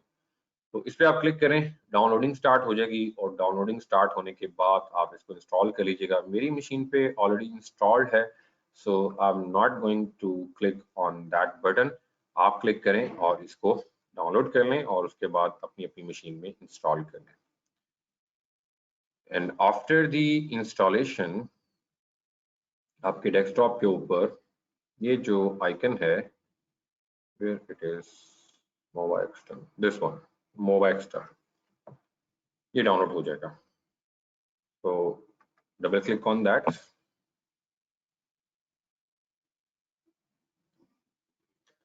यार आई एम जस्ट वेटिंग कि आप लोग डाउनलोड कर लें, इंस्टॉल कर लें, और मुझे अपडेट कर दें प्लीज। ये कर रहे हैं लोग, कुछ लोग कर रहे हैं कि सब लोग अभी से वॉच कर रहे हैं? सर ये तो कर रहे हैं सर। इसके अलावा एक क्वेश्चन था कि ये जो भी आपने वेब सर्वर क्रिएट करा है ये कर लिया है, लेकिन ना कल हमने एक इंस्टेंस क्रिएट किया था, तो सर उसको टर्मिनेट करना नहीं आ रहा, वो काइंडली बता दीजिएगा। यार ये आप यहाँ पे आएंगे ना, तो आपने इंस्टेंस को सिलेक्ट करना है, पहले यहाँ से इंस्टेंस स्टेट में आना है और यहाँ आके टर्मिनेट इंस्टेंस करना है। ठीक है सर, ठीक है, ठीक है सर, थैंक यू। हेलो अस्सलाम वालेकुम सर। अगर इंस्टेंस रनिंग फॉर्म में हो तो कोई बिलिंग तो नहीं पड़ती है हमें? यार अजीब आदमी, यहाँ वैसे मैंने सुबह ही बताया है $3000 USD बिलिंग पड़ी है एक लड़के को, उसने 1-1.5 साल सर से कल से मैं और नहीं, एक दिन में कुछ नहीं होता यार, एक सर दिन मैंने में कुछ चलता नहीं। सर जी एक वो दिन में मैंने कुछ अब नहीं। स्टॉप किया हुआ है। अभी कोई बात, देखिए मैंने भी तो किया हुआ है ये छोटी छोटी लैब्स करने पे। क्योंकि हमने जो AMI चूज की है ना, वो फ्री टियर एलिजिबल की है, जो इंस्टेंस टाइप चूज की है वो फ्री टियर एलिजिबल चूज किया है। तो ये फ्री टियर है, इसकी एक लिमिट होती है 750 GB की, इसके ऊपर हमें कोई पैसे नहीं पड़ेंगे। लेकिन मेरी रिकमेंडेशंस हैं, जैसे मैं आज आपके सामने कर रहा हूँ, जब क्लास खत्म होगी मैं इंस्टेंस टर्मिनेट करके फिर अपनी मशीन बंद करूंगा। आप लोगों ने भी ऐसा करना है, अप एंड रनिंग आपने इंस्टेंसेस नहीं छोड़ने। सर स्टॉप फॉर्म में भी नहीं छोड़ सकते? यार क्या जरूरत है स्टॉप में रखने की, मुझे बताएं। कोई इमरजेंसी है, यहाँ कोई टाइम लगता है इंस्टेंस लॉन्च करते वक्त? लैब कर रहे हैं ना, तो आपका प्रोडक्शन इन्वायरमेंट है ना कोई रियल टाइम इन्वायरमेंट है। लैब कर रहे हैं तो कोशिश करें सिक्योर रहें। स्टॉप के ऊपर बिलिंग नहीं बढ़ती, लेकिन कभी स्टॉप करना भी भूल गए तो क्या होगा, बिलिंग ही बढ़ेगी ना। ठीक, ठीक है हाँ सर। जी जो करना चाहते हैं, साथ चलना चाहते हैं, बिल्कुल चलें। अगर आप फोकस रख सकते हैं तो बिल्कुल साथ चलें यार, करें, क्रिएट करें आप। नहीं नहीं नहीं, शॉप के ऊपर क्यों पैसे पड़ने हैं, एक चीज बंद पड़ी है उसके क्यों। हाँ उसके साथ अगर आपने कोई आईपी जो है पब्लिक आईपी तो खैर रिमूव हो जाता है जब आप स्टॉप करते हैं। इलास्टिक आईपी अटैच किया हुआ है तो इलास्टिक आईपी की प्राइस पड़ सकती है आपको। डाउनलोड हो गया है तो यार इंस्टॉलेशन कर लें।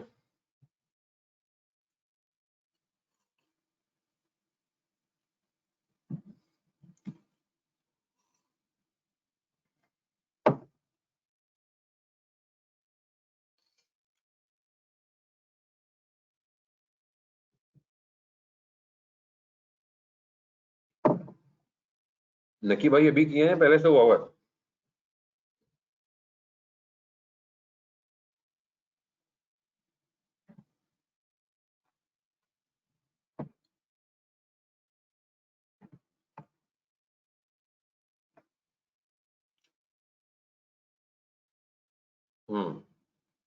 यार बिल्कुल आप पटी से भी कर सकते हैं, मैंने तो बिल्कुल मना नहीं किया, लेकिन मेरा मकसद है और मेरे को फर्ज है कि मैं आपको आसान से आसान तरीके बताऊं इसकी प्रैक्टिस करने के लिए।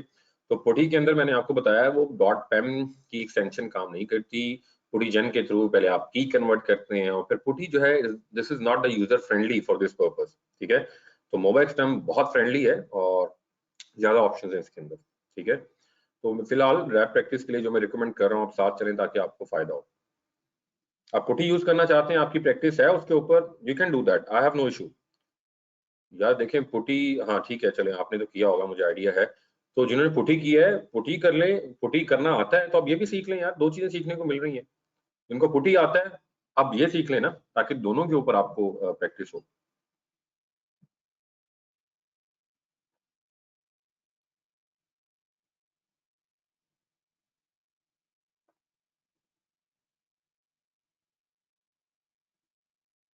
जी सब लोगों के सामने विंडो आ चुकी है जी।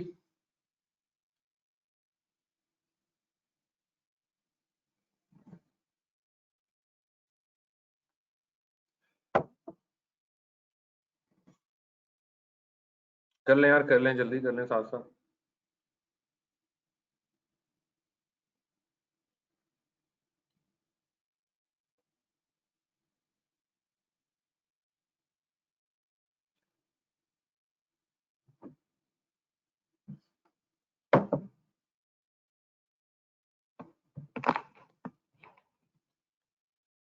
यार एक्सीलेंट।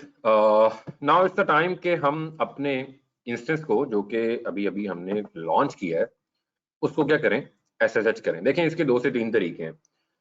पहला तरीका ये है कि ऊपर ही आपको यहाँ पे ना आप अपने इंस्टेंस को जिसको आपने कनेक्ट करना है चेक करते हैं और कनेक्ट के बटन पे क्लिक करते हैं। मैंने क्लिक किया तो आप यहाँ पर EC2 इंस्टेंस कनेक्ट के ऊपर आए, ठीक है।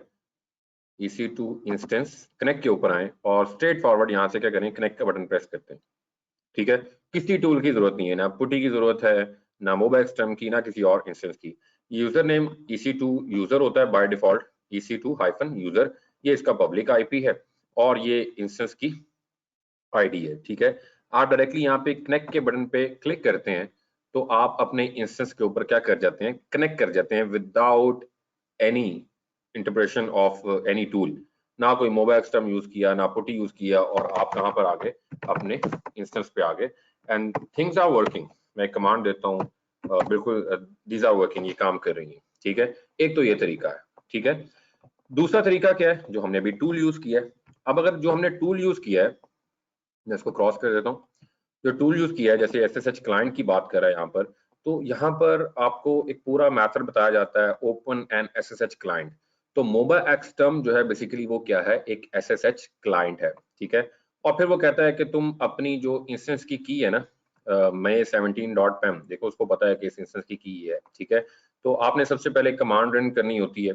सबसे पहले तो आपने जाना होता है जहां पर आपकी की पड़ी होती है, मतलब मेरी डेस्कटॉप पे पड़ी है तो मैं डेस्कटॉप पे जाऊंगा मोबाइल एक्सटर्म में और फिर ये CH मोड 400 और आगे मैं अपनी की का नाम दूंगा। ये बेसिकली मुझे जो है एक्सेस जो वो प्रिविलेज करता है, और उसके बाद मैं SSH करूंगा अपने इंस्टेंस के ऊपर। तो यहाँ पे पूरा मेथड ना आपको गाइड किया जाता है, लेकिन बाजू का ये मेथड ना समझ नहीं आता लोगों को, तो बहुत आसान तरीके से बताने जा रहा हूँ मैं, अगर गौर से देखिएगा। 3 स्टेप हैं गिनती के, ये नहीं भी समझ आता तो कोई मसला नहीं है, इधर आ जाए जरा। सबसे पहली चीज आपकी की कहाँ पड़ी है, देखें ये इस टाइम होम मोबाइल सिस्टम के अंदर हूँ, मेरी की पड़ी है डेस्कटॉप के अंदर, तो आपने कमांड देनी है cd नेगेशन फ्लैश और डेस्कटॉप, ठीक है। और ये आप कहाँ पे आ गए, डेस्कटॉप पे आ गए। यहाँ पे आप कमांड दे दें ls की, ये वेरिफिकेशन के लिए कि आपकी डेस्कटॉप पे कौन कौन सी फाइल्स हैं और की पड़ी हुई है कि नहीं पड़ी हुई। जैसे अभी हमने जो की बनाई थी वो जी my17.pem, ये आपको की नजर आ रही है। ये जरूरी नहीं है ये कमांड, ये सिर्फ वेरिफिकेशन के लिए, यार डेस्कटॉप में की पड़ी हुई है कि नहीं पड़ी हुई, ठीक है। तो still we are in desktop, समझे कि मैंने ls की कमांड दी ही नहीं। इसके बाद आपने जो कमांड देनी है वो देनी है chmod 400, और उसके बाद अपनी की का नाम पूरा, वो की का नाम आपको नजर आ रहा है ऊपर my17.pem, हाँ, तो आपने कमांड देनी है my17.pem।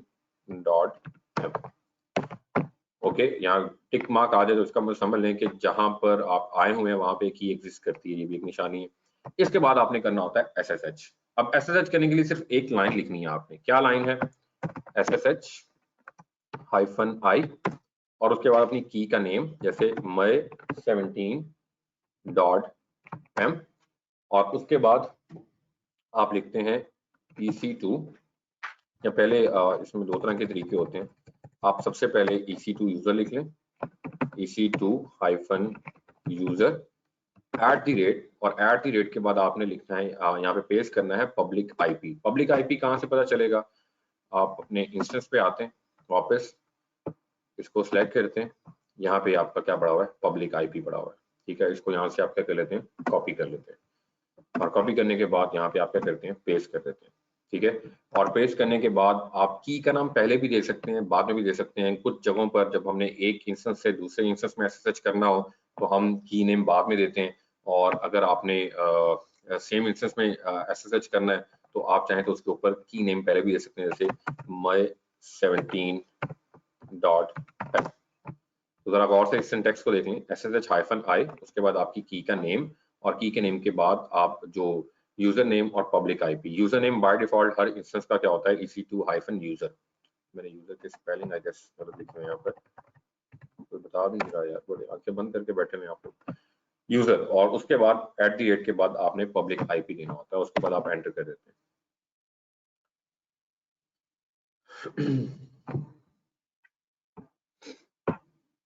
जी, एंटर करने के बाद यू गाइस कैन सी कि जैसे मैं डायरेक्ट कनेक्ट के बटन पे क्लिक करके SSH कर गया था अपने इंस्टेंस के ऊपर, यहाँ भी मैं क्या कर चुका हूँ, SSH कर चुका हूँ अपने इंस्टेंस को, और मैं कमांड से वेरीफाई कर लेता हूँ कि थिंग्स आर वर्किंग और नॉट, तो थिंग्स आर वर्किंग। तो sudo su बेसिकली लाइनक्स की कमांड्स हैं जिसमें आपको रूट लेवल की एक्सेस मिलती है। तो अगर आप देखें ये IP बेसिकली इसका प्राइवेट IP है 172.31.33.30। तो ये IP आप यहाँ पे देख सकते हैं 33.30 इसका प्राइवेट IP है। दैट मीन्स के इस तरीके से आपको वेरीफाई हो रहा है कि आप अपने रियल इंस्टेंस के अंदर क्या कर चुके हैं, SSH कर चुके हैं। बिल्कुल, मैं यार इसका सिंटेक्स जो है आप लोगों को भी मैसेज में थैंक भी देता हूँ, यहाँ कहीं पे लिखा होगा मैंने आप लोगों के लिए कि SSH करने का तरीका क्या है, सिंटेक्स क्या है। नहीं यार, ये पूरा मैंने यहाँ पर लिखा हुआ है, तो की नेम डॉट पेम और डेमो डॉट txt नहीं है, ये यहाँ पे आपने डेमो नहीं लिखना, यहाँ पे आपका की नेम होगा, ठीक है, की नेम डॉट पेम और EC2-user @ public IP, ठीक है। तो मैं इसको खुद भी सेव कर लेता हूँ इस तरीके से, और मैं ये कॉपी करके आप लोगों को इनबॉक्स में सेंड करूँ। यार आपके सामने भी खुला हुआ है, और मैंने इसको जो है ना, ls जो है बेसिकली लिस्ट देखने के लिए, ये दरमियान वाली कमांड आप ना भी दें तो इससे वेरिफिकेशन के लिए है। तो ये 3 कमांड है असल में SSH करने के लिए फर्स्ट टाइम पे। जी, सब लोग कर गए हैं जी, SSH हो गया सक्सेसफुली।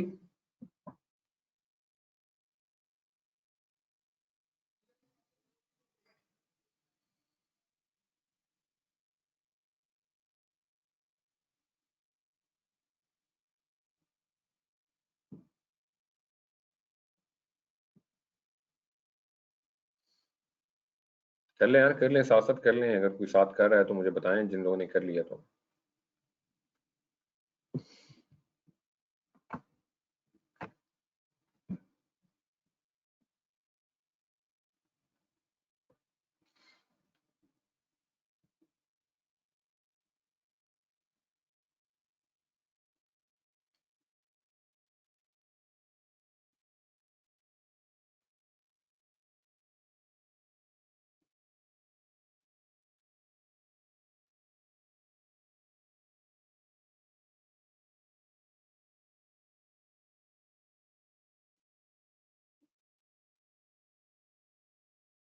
जी बिल्कुल राठौर साहब, बिल्कुल ऐसे ही है, बिल्कुल ऐसे ही है। अगर आप ये नहीं करेंगे तो आप एसएसएच नहीं कर पाएंगे। जिन्होंने अभी तक नहीं ना किया वो बेशक ट्राई कर लें कि CH मोड 400 और की नेम आगे नहीं देते तो वो एसएसएच नहीं कर पाएंगे। तो ये काम आपको करना पड़ेगा। Not only the read access, बिल्कुल इसके अंदर आप कॉन्फ़िगरेशंस वगैरह भी कर सकते हैं। तो पूरी एक्सेस मिलती है इसके अंदर आपको।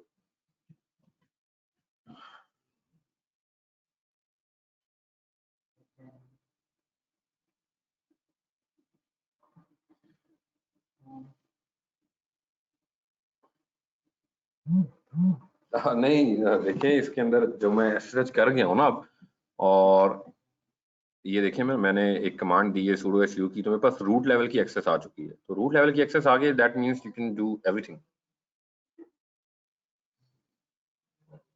नहीं सर, मैं सिर्फ ये अंडरस्टैंडिंग बिल्ड करना चाह रहा हूँ। वो जो आपने सुपर यूजर में उसको चेंज किया अपने यूजर को, वो तो EC2 इंस्टांस के अंदर जो लिनक्स का OS है उसके अंदर आपने उसके रूट यूजर में गए हैं, राइट? बिल्कुल ऐसे ही, अभी जो बिल्कुल ऐसे। CH मोड के बाद आपने 400 की परमिशन चेंज की है, वो तो अपने लोकल लोकल जो कंप्यूटर है आपकी की उसके ऊपर पड़ी होगी, राइट? बिल्कुल ऐसे ही सर। अच्छा, जब आपने उस की को 400 की परमिशन असाइन की, तो जहां तक मेरी अंडरस्टैंडिंग है, हम्म 4 का मतलब है सिर्फ रीड एक्सेस, राइट? हम्म जो की का ओनर होगा उसको सिर्फ रीड एक्सेस दिया आपने। की का ऑनर कौन है सर? की का ऑनर सर इस वक्त जो आपका लोकल मशीन के ऊपर यूजर होगा, आई थिंक जी, वो होगा, राइट? ठीक है। That means you want to say कि I can not write anything on this instance, यही मतलब ऑन द है सर? की सर, कि मतलब की अपडेट ना हो सके, इसलिए आपने उसकी आई गेस वो चेंज किया परमिशंस। दोबारा बोलिएगा, क्या कहा आपने? सर मैं ये कह रहा हूँ कि आपने ये जो टूल इंस्टॉल कर लिया, एक्स हम्म टर्मिनल जो टूल है, राइट? इसके बाद आपने की तो अपनी लोकल मशीन पे डाउनलोड की थी, राइट? ऐसे ही, बिल्कुल ऐसे ही। इस टूल को आपने यूज किया और आपकी लोकल मशीन की जो डेस्कटॉप डायरेक्टरी है उसके हम्म, ऊपर may17.pem नाम से की पड़ी हुई है, जी बिल्कुल ऐसे ही। ठीक है? उस की का आपने CH मोड 400 कर दिया। जी जी, अच्छा, अब इस स्टेटमेंट का मतलब ये है कि जो इस की का ओनर है सिर्फ उसी को रीड एक्सेस दे दिया आपने। बिल्कुल ऐसे ही। ठीक है, ठीक है, ठीक है सर, नहीं, मैं बस मैं यही अंडरस्टैंड। पहले जो आप बात कर रहे थे ना कि जो है वो क्या कहते हैं, मेरा ख्याल आप कह रहे थे कि सिर्फ आपके पास जो है वो रीड की ऑप्शन है। तो वो आप इस एंगल से अगर कह रहे थे कि किस एंगल से कह रहे थे, मैं उसमें फिर भूल गया कि आप किस एंगल से कह रहे बिल्कुल थे सर, रीड। सर हाँ, आप बिल्कुल मैं ठीक कह रहे थे। मैं जी जी बिल्कुल, मैं वो रीड की जो ऑप्शन है, वो जो की है उसके उसके ऊपर बात कर। उसके ऊपर बात करें तो ठीक है, बिल्कुल ठीक कह रहे हैं आप। अगर तो आप बात कर रहे थे कि इंस्टेंस के ऊपर, तो उसके ऊपर तो definitely he has the privilege of all the configurations. तो इस की से आप बिल्कुल ऑनर जो है वो रीड कर सकता है, राइट और एग्जीक्यूट नहीं कर सकता। ये बात आपकी बिल्कुल ठीक थी। ठीक है सर, बस मैं यही अंडरस्टैंड करना चाह रहा। शुक्रिया सर। बहुत शुक्रिया। पब्लिक आईपी कहाँ से लेना है? पब्लिक आईपी यार देखो कहीं मार्केट से मिल जाए आपको। भाई ये पड़ा है पब्लिक आईपी, इसको सेलेक्ट करना है, डिटेल्स पे रहना है और ये आपको पब्लिक आईपी मिल जाए।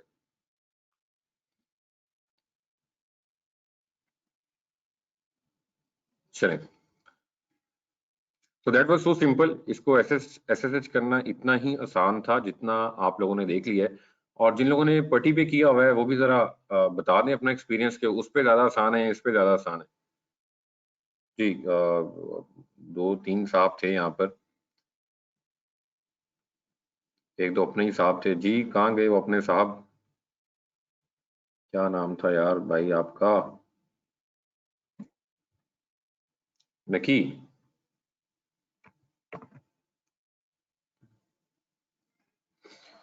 वो थोड़ी देर बाद टर्मिनेटेड लिखा नजर आ रहा है ज़ोहैब, तो ठीक है, वो कुछ देर बाद गायब हो जाएगा। जी सर हुक्म। नहीं, मैं पूछ रहा था नकी आपसे कि पटी पे ज्यादा आसान है SSH करना या नए बंदे के लिए इस पे आसान है? सर पट्टी पे बेसिकली क्या करते हैं हम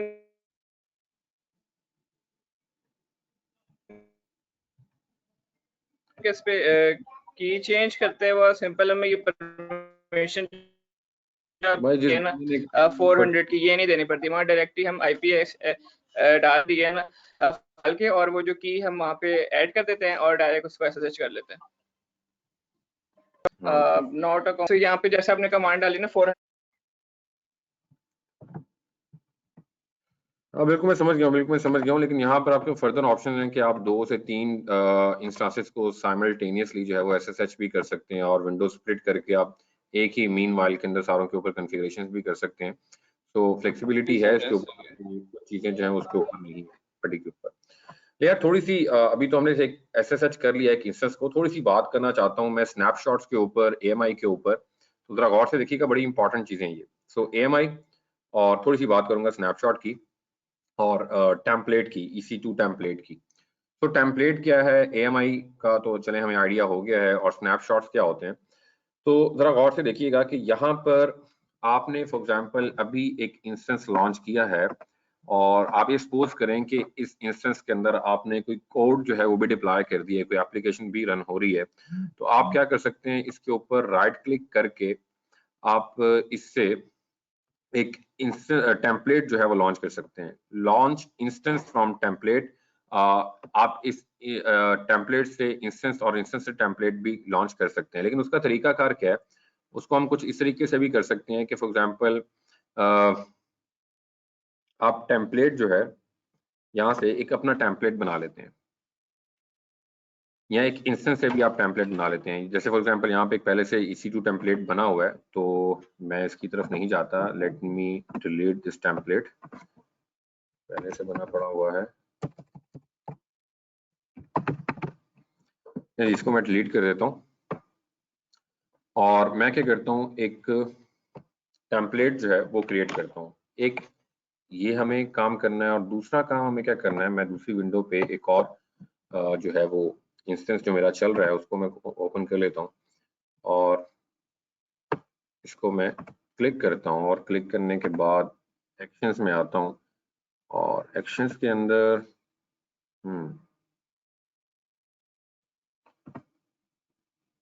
लेट मी सी, अगर यहाँ पे मुझे ऑप्शन मिलती है।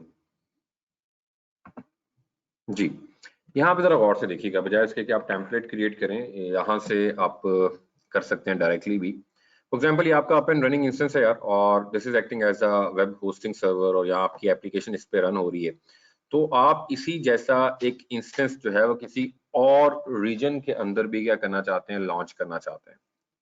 एक पहली बात ये बता रहा हूँ कि मेरा एक इंस्टेंस अप एंड रनिंग है, और ये आइलैंड के रीजन के अंदर है, और सेम इंस्टेंस जो है वो मैं टोक्यो के अंदर भी क्या करना चाहता हूँ, रन करना चाहता हूँ। तो बजाय इसके कि मैं वहां जाके एक नया इंस्टेंस लॉन्च करूँ और सारा कोड उसके ऊपर डिप्लॉय करूँ, तो मेरे पास एक अच्छी ऑप्शन ये है कि मैं इसका एक इमेज से मुराद यहाँ पे AMI है। इमेज से मुराद क्या है, AMI। मैं एक AMI जो है क्रिएट कर लूँ इसकी, जिसमें सब तमाम स्पेसिफिकेशंस हों, या मैं इसका क्या कर लूँ, एक टेम्पलेट क्रिएट कर लूँ, किससे, इस इंस्टेंस से, जो रनिंग इंस्टेंस है इससे क्या कर लूँ, एक टेम्पलेट क्रिएट कर लूँ। आप दोनों चीजें कर सकते हैं, ठीक है। और you can say launch more like this, आप इसी तरह के इंस्टांसेस इसी रीजन के अंदर भी लॉन्च कर सकते हैं।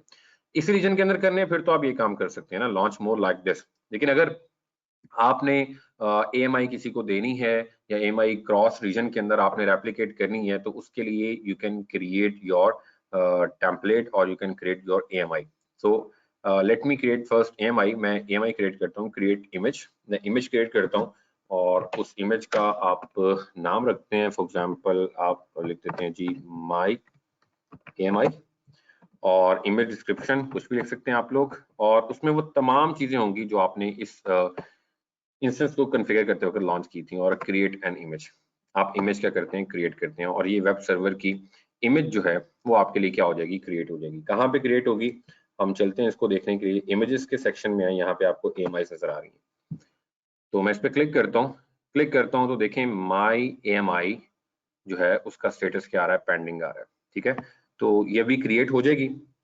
अच्छा, जैसे ये क्रिएट होगी ना, तो क्या होगा, इसका एक बैकअप जिसको हम यहाँ पर बोलते हैं स्नैपशॉट्स, यहाँ पे आपको नजर आ रहा है स्नैपशॉट्स।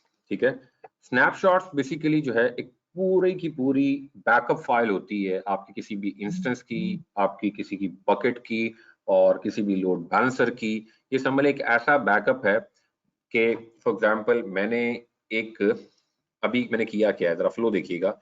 EC2 इंस्टेंस से एक इमेज क्रिएट कर रहा हूँ मैं, क्या कर रहा हूँ, एक इमेज क्रिएट कर रहा हूँ, और इमेज से मुराद क्या है, AMI क्रिएट कर रहा हूँ। इस AMI का, इस इमेज का मैं क्या बना लेता हूँ, एक स्नैपशॉट बना लेता हूँ। क्या बना लेता हूँ जी, स्नैपशॉट बना लेता हूँ।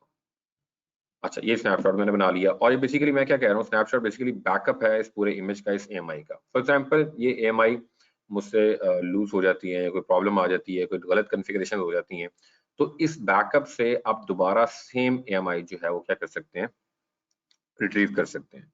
तो snapshot is very important service of AWS कि आप हर चीज का एक बैकअप बना लेते हैं, और बिल्कुल उसके अंदर एक एक चीज जो है, एक एक कॉन्फ़िगरेशन एज इट इज वही होती है, उसका बैकअप बन जाता है आपका। ठीक है, तो अभी फिलहाल ये AMI क्रिएट हो रही है, अभी भी पेंडिंग स्टेट के अंदर है। कुछ देर बाद इसका स्टेटस जब अप हो जाएगा तो यहाँ पर ऑटोमेटिकली क्या होगा, ये आपके लिए स्नैपशॉट्स जो है वो भी क्रिएट कर देगा। अब ये AMI जब क्रिएट हो जाएगी, मेरी बन जाएगी, तो फिर मैं क्या कर सकता हूँ, इस AMI से मैं चाहूँ जितने मर्जी क्या बना लूँ, इंस्टांसेस बना लूँ। मतलब EC2 से आपने AMI बनाई, और क्यों बनाई है, क्योंकि इसी इमेज से आप मल्टीपल इंस्टांसेस जो हैं वो लॉन्च करना चाहते हैं। वो within the same region भी कर सकते हैं, वो अक्रॉस रीजन, मतलब किसी और टोक्यो जैसे रीजन या कनाडा जैसे रीजन के अंदर भी आप इस AMI से क्या कर सकते हैं, डिफरेंट इंस्टांसेस जो है वो लॉन्च कर सकते हैं। और फिर स्नैपशॉट है आपके पास जो कि बैकअप है आपकी इस AMI का। ठीक है, तो ये चीजें बहुत इंपॉर्टेंट है यार समझने के लिए, इनको समझना भी बहुत जरूरी है। जी क्या कह रहे हैं, but those instances will have the same DNS and IP configuration. देखें, IP तो सेम नहीं ना हो सकता, आप इस चीज को तो मेक श्योर करें कि पब्लिक IP जो है वो कभी भी इनका सेम नहीं हो सकता। और इनफैक्ट पब्लिक IP एक ऐसा IP है कि जो कि एक इंस्टेंस को, लेट मी शो यू, कि आप इस इंस्टेंस पे आते हैं ना, और इस ये अभी अप एंड रनिंग है, लेकिन अभी इसकी AMI क्रिएट हो रही है, तो अभी मैं इसको स्टॉप नहीं करना चाहता। इसका स्टेटस अप होने दें, ये पेंडिंग स्टेट में है, इसको अप होने दें। उसके बाद मैं आपको वो इंस्टेंस जो है ना वो स्टॉप करके दोबारा से स्टार्ट करके दिखाऊंगा, तो यू विल सी कि उसका जो IP है, पब्लिक IP, वो क्या हो चुका होगा, चेंज हो चुका होगा। तो इसलिए फिर हम थोड़ी देर में बात करने वाले थे वैसे पब्लिक IP की वर्सेस इलास्टिक IP। ठीक है, तो इन दोनों में फर्क ये है कि पब्लिक IP बेसिकली वो IP होता है यहाँ पर कि अगर एक इंस्टेंस को, एक EC2 इंस्टेंस को एक पब्लिक IP मिल गया, फॉर एग्जांपल 1.2.3.4 का, ये पब्लिक IP है इसका, आप इस इंस्टेंस को क्या करते हैं, स्टॉप करते हैं, और स्टॉप करने के बाद कुछ देर बाद आप इसको दोबारा से क्या करते हैं, रीस्टार्ट करते हैं, रीबूट करते हैं, तो आपको अब IP 99% चांसेस आप देखिए ये IP नहीं मिलेगा। फॉर एग्जांपल अब आपको 5.6.7.8 का IP मिल चुका होगा। ठीक है, तो you will lose your public IP जो कि आपको पहले मिला था, तो डेफिनेटली उसका DNS भी चेंज होगा।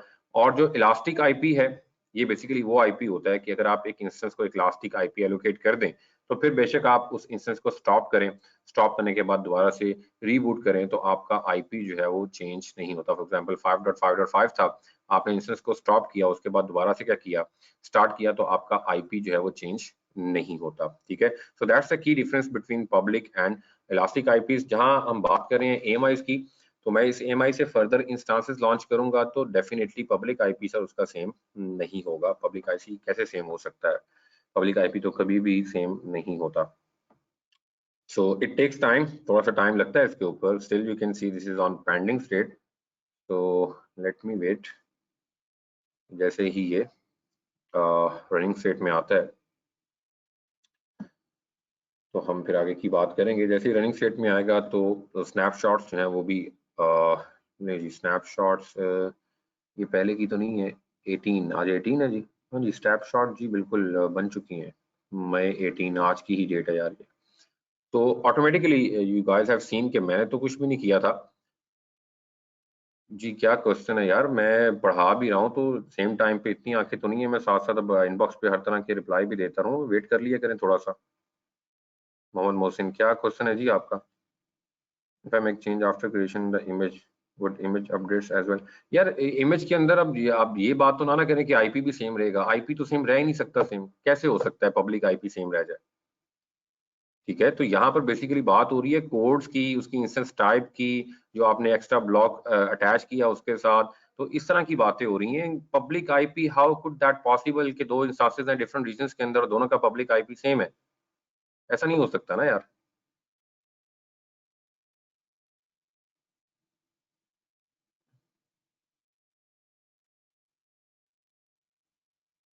किसकी बात कर रहे हैं आप? I'm asking about the instance itself. If I make change after creating the image. नहीं यार, वो क्यों, देखें आपने जो AMI क्रिएट की है ना, तो वो बेसिकली एग्जैक्टली वो AMI होगी जो आपका इंस्टेंस उस वक्त अप एंड रनिंग होगा। उसके बाद आप मॉडिफिकेशन करते हैं तो इसमें कोई सिंक्रोनाइजेशन नहीं है कि आप जो जो चेंजिंग करते रहेंगे वो साथ साथ AMI में भी चेंज होता रहेगा, ऐसा नहीं है। ठीक है, बिल्कुल भी नहीं है ऐसा, कोई सिंक्रोनाइजेशन जो है इसके अंदर बिल्कुल नहीं होगी। सो द मोमेंट मैंने AMI जो है एक इंस्टेंस, एक चलते फिरते अप एंड रनिंग इंस्टेंस से एक AMI जो मैंने एक इमेज जो क्रिएट की है, तो आपने देखा है उसने इमीडिएटली उसका बैकअप भी आपके सामने तैयार करके रख दिया है। और इस बैकअप का पर्पस क्या है? If you click on that, अगर आप इसके ऊपर क्लिक करें तो यू गाइस कैन सी कि मैं इससे क्या कर सकता हूँ, इससे दोबारा से इमेज क्रिएट कर सकता हूँ, AMI क्रिएट कर सकता हूँ। ठीक है, that's what I was trying to deliver to you people कि ये बेसिकली एक बैकअप है, इस बैकअप से दोबारा आप क्या कर सकते हैं, AMI क्रिएट कर सकते हैं। ठीक है, और AMI भी हमारी आई गेस कंप्लीट हो चुकी है। ओके, दिस इज अवेलेबल, ये AMI भी हमारे लिए अवेलेबल है। और इस AMI से मैं क्या कर सकता हूँ, इस AMI से आप लॉन्च कर सकते हैं अपने इंस्टेंस को। ठीक है, लॉन्च, तो बिल्कुल आप ये जो ऑप्शन थी मैं आप लोगों को दिखाना चाह रहा था, बताना चाह रहा था डिटेल के अंदर।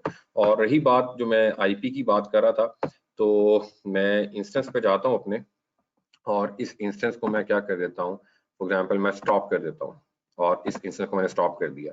पब्लिक आईपी देख लीजिए इसका 52.214.125.93 था, जो कि हम यहाँ पे भी देख सकते हैं क्योंकि हमने यहीं से इसको SSH किया था। So this is the public IP 125.39 last 2 octets। ठीक है, तो अभी ये स्टॉप हो रहा है, लेकिन ऐसा भी होता है कि अक्सर अभी ना स्टॉप होता है, इमीडिएटली आप उसको दोबारा से क्या करते हैं, रीबूट कर देते हैं। तो बहुत कम ड्यूरेशन के अंदर आप दोबारा से रीबूट करेंगे तो चांसेस आर देयर कि उसका पब्लिक आईपी सेम रह जाए।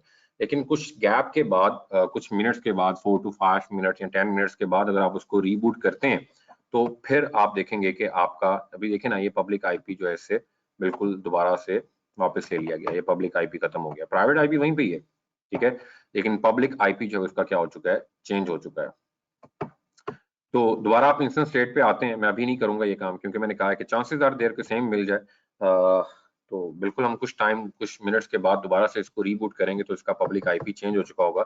और पब्लिक आईपी चेंज हो गया तो डेफिनेटली फिर आप इसको दोबारा से SSH नहीं कर पा रहे होंगे। और देखें जैसे मैंने स्टॉप किया तो आपका कनेक्शन जो है वो क्लोज हो गया, कनेक्शन आपका लूज हो चुका है, क्लोज हो चुका हुआ है, क्योंकि उसका पब्लिक आईपी वैसे भी क्या हो जाना है, चेंज हो जाना है।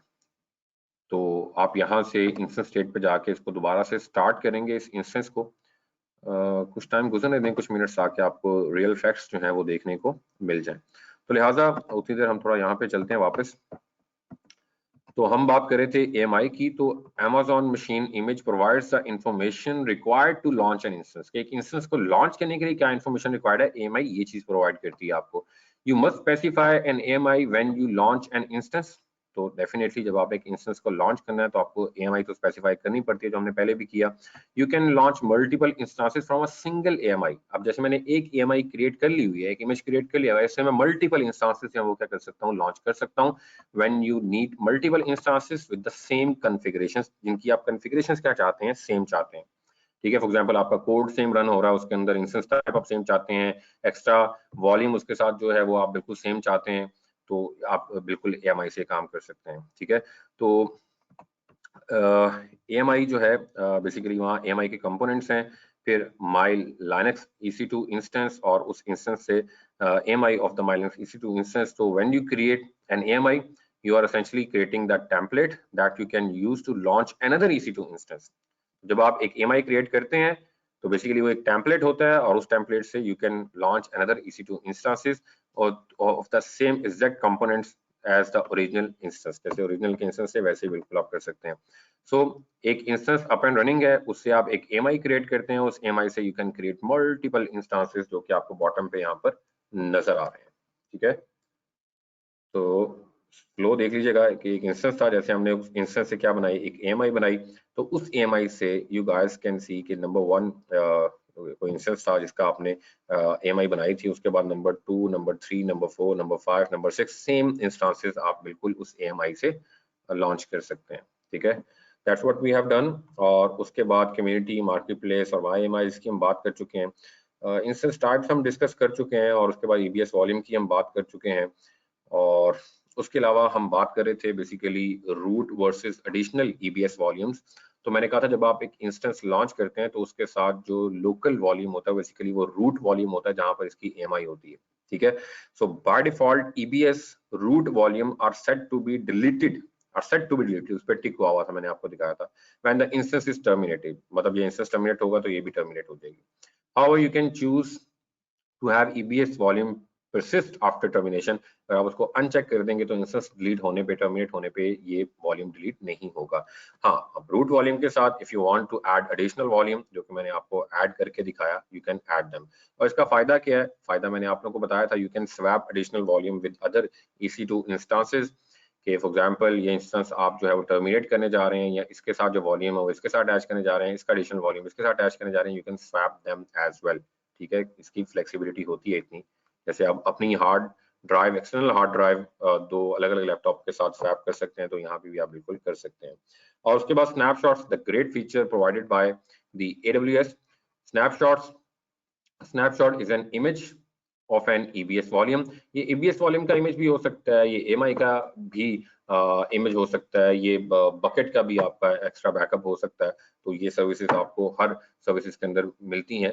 That can be stored as a backup of the volume और use to create duplicate create करना है तब भी इस्तेमाल कर सकते हैं, अपना बैकअप रखना है तब भी आप स्नैपशॉट्स को यूज कर सकते हैं। Snapshot is not an active EBS volume, ये एक्टिव EBS वॉल्यूम नहीं है कि आप स्नैपशॉट पकड़ के जो है वो लगा दें इंस्टेंस के साथ, नहीं, आप स्नैपशॉट डायरेक्टली जो है वो इंस्टेंस के साथ अटैच नहीं कर सकते। हाँ, स्नैपशॉट से दोबारा आप क्या करेंगे, EBS वॉल्यूम जो है वो ड्रॉ करेंगे, उसके बाद उस EBS वॉल्यूम को आप इंस्टेंस के साथ क्या करेंगे, अटैच करेंगे।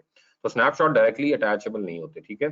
सो snapshot is not an active EBS volume, you can not attach और detach a snapshot to an EC2 instance। मतलब आप डायरेक्टली इनको अटैच नहीं कर सकते, लेकिन आप बैकअप रिट्रीव करते हैं, उसके बाद दोबारा EBS वॉल्यूम आपके सामने आता है, उस EBS वॉल्यूम को आप इंस्टेंस के साथ अटैच कर सकते हैं। To restore a snapshot you need to create a new EBS volume. आप नया EBS वॉल्यूम अटैच करेंगे और using the snapshot as its template. और इस EBS वॉल्यूम के लिए स्नैपशॉट क्या टेम्पलेट कौन होगा, बेसिकली आपका स्नैपशॉट होगा। तो स्नैपशॉट सिर्फ इंस्टेंसेस AMI की कॉपी के लिए नहीं है, आप एग्जैक्टली अपने वॉल्यूम का एक्सटर्नल वॉल्यूम है उसका भी स्नैपशॉट क्रिएट कर सकते हैं। तो स्नैपशॉट इज एवरीवेयर, आप हर जगह पे इसको AWS के अंदर इस्तेमाल कर सकते हैं।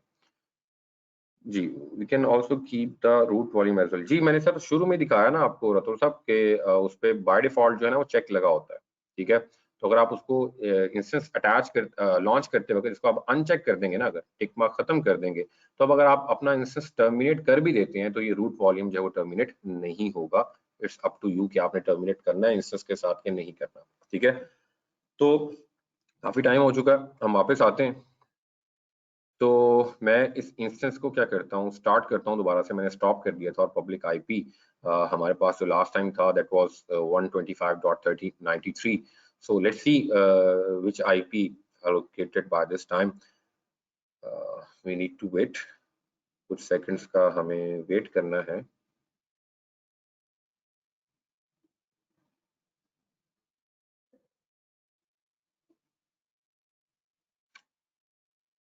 So let it be in the running state.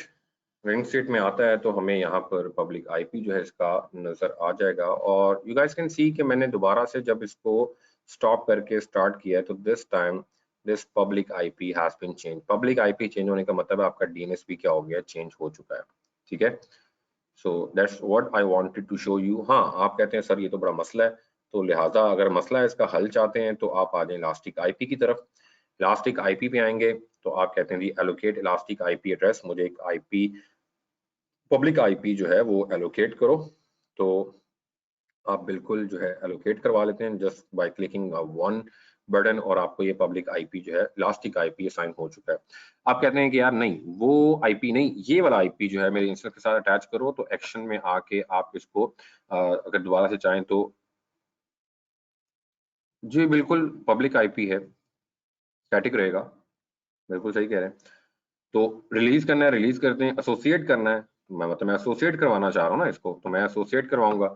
तो मुझसे पूछेगा भाई किसके साथ एसोसिएट करवाना है, तो इंस्टेंस के साथ करवाना है या नेटवर्क इंटरफेस कार्ड के साथ करवाना है. तो मैं उससे कहता हूँ कि मुझे इंस्टेंस के साथ करवाना है जो कि मेरा वेब सर्वर है. तो मैं अपने इस इंस्टेंस के साथ यहाँ पर आकर क्या कर सकता हूँ, उसको अटैच कर सकता हूँ. जी बात समझ आ रही है यहाँ तक. मतलब मैं एसोसिएट करूंगा तो अब बेसिकली इसको क्या एलोकेट हो जाएगा, इसको ये वाला जो इलास्टिक आईपी है ये एलोकेट हो जाएगा. और अब के बाद अगर मैं इंस्टेंस को स्टॉप करके दोबारा स्टार्ट करता हूं तो ये आईपी चेंज नहीं होगा.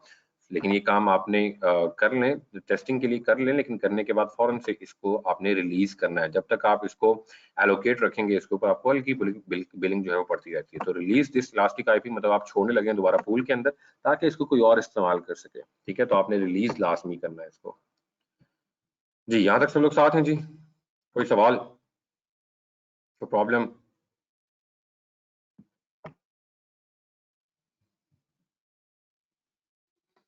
चले परफेक्ट, किसी का सवाल है तो बिल्कुल पूछ सकते हैं जी वो. अच्छा इसके बाद हाँ कुछ बातें रहती हैं सिक्योरिटी ग्रुप से रिलेटेड. तो सिक्योरिटी ग्रुप्स बेसिकली हमने बेसिक कंपोनेंट्स के अंदर हम फायरवॉल बोलते हैं, लेकिन यहाँ पे एडब्ल्यूएस के अंदर इसको हम सिक्योरिटी ग्रुप्स बोलते हैं. Security groups is just like firewall. Firewall ही है जो आपकी इनकमिंग आउटगोइंग ट्रैफिक को जो है बिल्कुल प्री डिटरमिन रखती है सिक्योरिटी रूल्स के मुताबिक, और इनकमिंग और आउटगोइंग ट्रैफिक को मॉनिटर करती है, स्निफ करती है, रूल्स के साथ एवेलुएट करती है. रूल्स के अंदर अलाउ हो तो बिल्कुल ट्रैफिक को आने दिया जाता है, अदरवाइज बिल्कुल डिनाई कर दिया जाता है. So security groups are something different with NACLs. AWS के अंदर इसको नैकल बोलते हैं. एसीएल्स मेरा ख्याल सब लोगों ने पढ़ी है, तो एडब्ल्यूएस के अंदर हम इसको नैकल्स बोलते हैं, नेटवर्क एक्सेस कंट्रोल लिस्ट. तो एसीएल और फायरवॉल टोटली जो है वो डिफरेंट है. फर्क क्या है, फर्क हम बहुत डिटेल के अंदर डिस्कस करेंगे, लेकिन अभी के लिए फर्क ये है कि सिक्योरिटी ग्रुप्स जो है ना, सिक्योरिटी ग्रुप्स इसमें सिर्फ अलाउ रूल होता है. इसमें अलाउ रूल होता है, there is no deny rule. Deny rule नहीं होता. जबकि नैकल्स के अंदर जो है आपको पता है, आपने परमिट और डिनाई के दो एक्शंस पढ़े हुए हैं नेटवर्किंग के अंदर. जिन्होंने नहीं भी पढ़े तो वो सुन लें कि एसीएल के अंदर यानी कि नैकल के अंदर अलाउ रूल्स भी होते हैं और डिनाई रूल्स भी होते हैं. लेकिन जो सिक्योरिटी ग्रुप्स हैं इसके अंदर सिर्फ अलाउ रूल्स होते हैं. और अलाउ रूल्स के अंदर definitely if you have an instance, आपका एक इंस्टेंस है और आप ट्रस्टेड साइट से इसको अलाउ करना चाहते हैं तो सिर्फ आप वो साइड अलाउ कर लेते हैं, बाकी साइडें ऑटोमेटिकली क्या हो जाती हैं, डिनाई हो जाती हैं. But you can not specify deny rule. आप डिनाई रूल को कहीं पे स्पेसिफाई नहीं कर सकते. आप सिर्फ अलाउ रूल लिखते हैं, बाकी ऑटोमेटिकली क्या हो जाते हैं, डिनाई हो जाते हैं. ठीक है, सो डेफिनेटली एक आपका इंस्टेंस है, वहां पर आपने कुछ स्पेसिफिक ट्रैफिक को अलाउ करवाना है, पोर्टेबिलिटी को एसएसएच अलाउ करवाना है, एफटीपी अलाउ करवाना है, एसएमटीपी अलाउ करवाना है, मायएसक्यूएल अलाउ करवाना है, तो आप उनको अलाउ करते हैं. और यहाँ पे आप टाइप, प्रोटोकॉल, पोर्ट नंबर और सोर्स बता देते हैं. सोर्स 0.0.0 का मतलब मैंने आपको बताया है कि अलाउ फ्रॉम एनी आईपी, दुनिया जहाँ के किसी भी आईपी से आप उसको अलाउ करवा रहे हैं. और you can specify your on IP, और आप इसको एक पूरा नेटवर्क जो है वो भी आप चूज कर सकते हैं कि यार इस पूरे नेटवर्क से ये ट्रैफिक जो है वो क्या कर दो, अलाउ कर दो।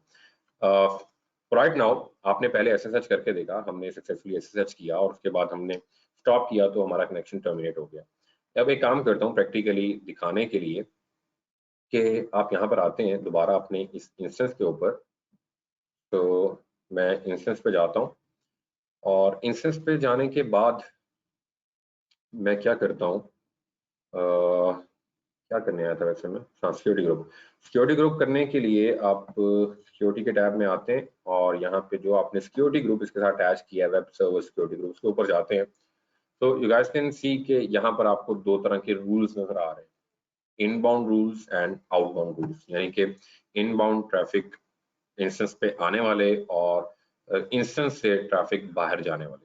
ठीक है, तो प्रैक्टिकली अभी मैं क्या करता हूँ, अभी मैं ये करता हूँ कि हमने एसएसएच करके तो देखा है, लेकिन अब मैं क्या करता हूँ, इनबाउंड रूल्स को एडिट करता हूँ और एडिट करने के बाद मैं रूल्स डिलीट कर देता हूँ, सेव रूल्स। तो अब आप देखें तो कोई भी इनबाउंड रूल्स यहाँ पे स्पेसिफाई नहीं है, जबकि आप आउटबाउंड रूल्स पे क्लिक करें तो आउटबाउंड रूल्स पे हर तरह की ट्रैफिक जो है वो क्या है, अलाउ है। all traffic from all the protocols from all the port from towards all the destination, ये सब कुछ अलाउ है। ठीक है, तो अब दैट मीन्स कि इनबाउंड रूल्स के अंदर कोई रूल स्पेसिफाई नहीं है। अच्छा, मैंने डिनाई कहीं नहीं किया, मैंने डिलीट कर दिए रूल्स ना, मतलब कोई रूल लिखा ही नहीं आपने। कोई रूल लिखने का मतलब कोई बताएगा क्या है, क्या है, मतलब कोई रूल नहीं लिखा हुआ, जीरो रूल्स, इसका मतलब बाय डिफॉल्ट क्या होगा जी, इसका बाय डिफॉल्ट मतलब क्या होगा भाई, deny all, no no no no no, not all allow, ये कैसे हो सकता है, बड़ी भयानक सिचुएशन होगी ये आप अगर कह रहे हैं अलाउ ऑल। अलाउ ऑल नहीं भाई, इसका मतलब है डिनाई ऑल, कुछ भी अलाउ नहीं है। इसका प्रूफ देता हूं मैं आपको, लास्ट टाइम हमने एसएसएच किया, बड़े मजे से एसएसएच हो गया, मैं दोबारा इंस्टेंस पे जाता हूँ और मैं इसका पब्लिक आईपी जो है ना वो कॉपी कर लेता हूँ और मैं ट्राई करता हूँ एसएसएच करने की। और ये ट्रबल शूटिंग के पॉइंट ऑफ व्यू से बड़ी इंपॉर्टेंट बातें जो मैं अब कर रहा हूँ कि फॉर एग्जाम्पल आप दोबारा से जो है वो डेस्कटॉप पे ऑलरेडी आप हैं, ठीक है, और अब सिर्फ क्या करते हैं कि हमारी वही है, दोबारा सीएच मोड करने की जरूरत नहीं है। मैं पब्लिक आईपी जो है डेफिनेटली इसका चेंज हो चुका है ना, 20.239 यही इसका पब्लिक आईपी है, हाँ जी 20.239।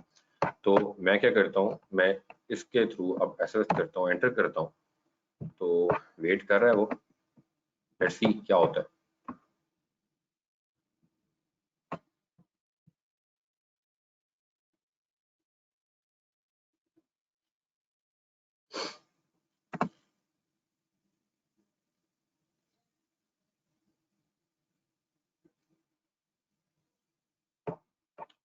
बिल्कुल राठौर, वेल एक्सप्लेन्ड, बिल्कुल यही बात है।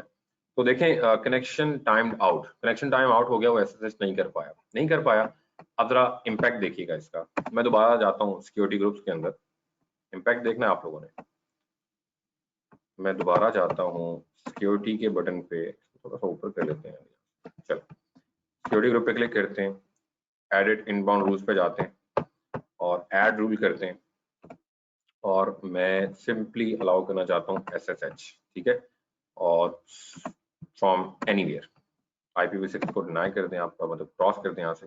देखिए यहाँ पे कहीं लिखा ही नहीं हुआ, मतलब कहीं पे लिखा नहीं हुआ डिनाई अलाउ, कुछ भी नहीं है, मतलब जो मैं रूल लिख रहा हूँ ना इसका मतलब मैं अलाउ कर रहा हूँ कि यार SSH पोर्ट नंबर 22 पे किसी भी IP से अंडरस्टूड है क्या करो, अलाउ करो। तो डिनाई का कोई वर्ड है यहाँ पर नहीं है, मैं कुछ नहीं कर सकता, सिंपली ये अलाउ कर रहा हूँ, इसका मतलब इसके अलावा बाकी तमाम चीजें क्या है बाय डिफॉल्ट डिनाई हो रही है। ठीक है, मैं सेव रूल्स करता हूँ और ये रूल सेव हो गया। मैं दोबारा आता हूँ, मैं एक दफा दोबारा SSH करने की कोशिश करता हूँ, मैंने दोबारा से एंटर किया कमांड को और आप देखें कि इमीडिएटली मैं क्या कर रहा हूँ, अपने इंस्टेंस पे SSH कर चुका हूँ। So that's the impact of security group कि जब मैंने अलाउ ही नहीं किया SSH तो मैं SSH नहीं कर पा रहा था, मैंने अलाउ कर दी है तो अब मैं SSH कर पा रहा हूँ। जब मैंने अलाउ नहीं किया था तब कोई भी इनबाउंड रूल नहीं था और इसका मतलब ये था कि हर तरह की ट्रैफिक जो है वो इसके अंदर क्या है, डिनाई। और जब मैंने अलाउ कर दिया तो अलाउ से मुराद अब क्या था कि सिर्फ पोर्ट नंबर 22 के ऊपर जो है वो किसी भी सोर्स से SSH अलाउ है। इसके अलावा SSH के अलावा आपने देखा है कि अगर आप इनबाउंड रूल्स को एडिट करते हैं, कोई और रूल ऐड करना चाहते हैं तो आपके पास हर तरह के रूल्स हैं यार, ICMP4 और all TCP, all UDP, custom TCP, HTTP और LDP, HTTPS, MySQL, अरोड़ा के, RDP के, रेडशिफ्ट, ये सारे आपके पास रूल्स यहाँ पर पड़े हुए हैं। तो आप जिसको भी अलाउ करना चाहते हैं आप कर सकते हैं, जो नहीं करेंगे वो बाय डिफॉल्ट क्या होंगे, डिनाई होंगे। ठीक है, so this is the impact of security group. अगर आपका ये as a web server act कर रहा है, जो कि हम आज तो नहीं, मेरा ख्याल है कल उसको हम करेंगे, तो आप डेफिनेटली HTTP की ट्रैफिक भी अलाउ करेंगे इसके ऊपर। अगर पब्लिक फेसिंग आपका सर्वर है तो फ्रॉम एनी सोर्स आप इसको अलाउ करेंगे। आपका डेफिनेटली वेब होस्टिंग सर्वर है, एप्लीकेशन रन हो रही है, तो इसके ऊपर आप HTTPS जो है उसको भी एनीवेयर, फ्रॉम एनीवेयर आप इसको क्या करेंगे, अलाउ करेंगे, if this is the public facing server. ठीक है, आपका प्राइवेट सर्वर नहीं है, पब्लिक सर्वर है, तो डेफिनेटली आप ये रूल्स क्या करेंगे, उसके ऊपर अलाउ कर रहे होंगे। ठीक है, अच्छा एक और चीज कि मैं यहाँ पर फॉर एग्जाम्पल मैं करता हूँ जी, पिंग करता हूँ इसको google.com और you guys can see कि मेरा पिंग जो है वो जा रहा है। I'm getting the response from Google.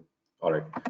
So what if कि मैं आउटबाउंड रूल्स पे जाऊं, और क्योंकि यहाँ पे हर तरह की ट्रैफिक अलाउ थी, हर तरह की ट्रैफिक, ICMP4 और TCP, UDP, HTTP, HTTPS, तो मैं क्या करता हूँ, मैं इसको क्या करता हूँ, डिलीट कर देता हूँ और सेव रूल्स कर देता हूँ। आउटबाउंड रूल मैंने चेंज कर दिया, यानी कि अब मैंने कोई भी रूल स्पेसिफाई नहीं है, तो इसका मतलब क्या है, हर तरह की ट्रैफिक क्या डिनाई है।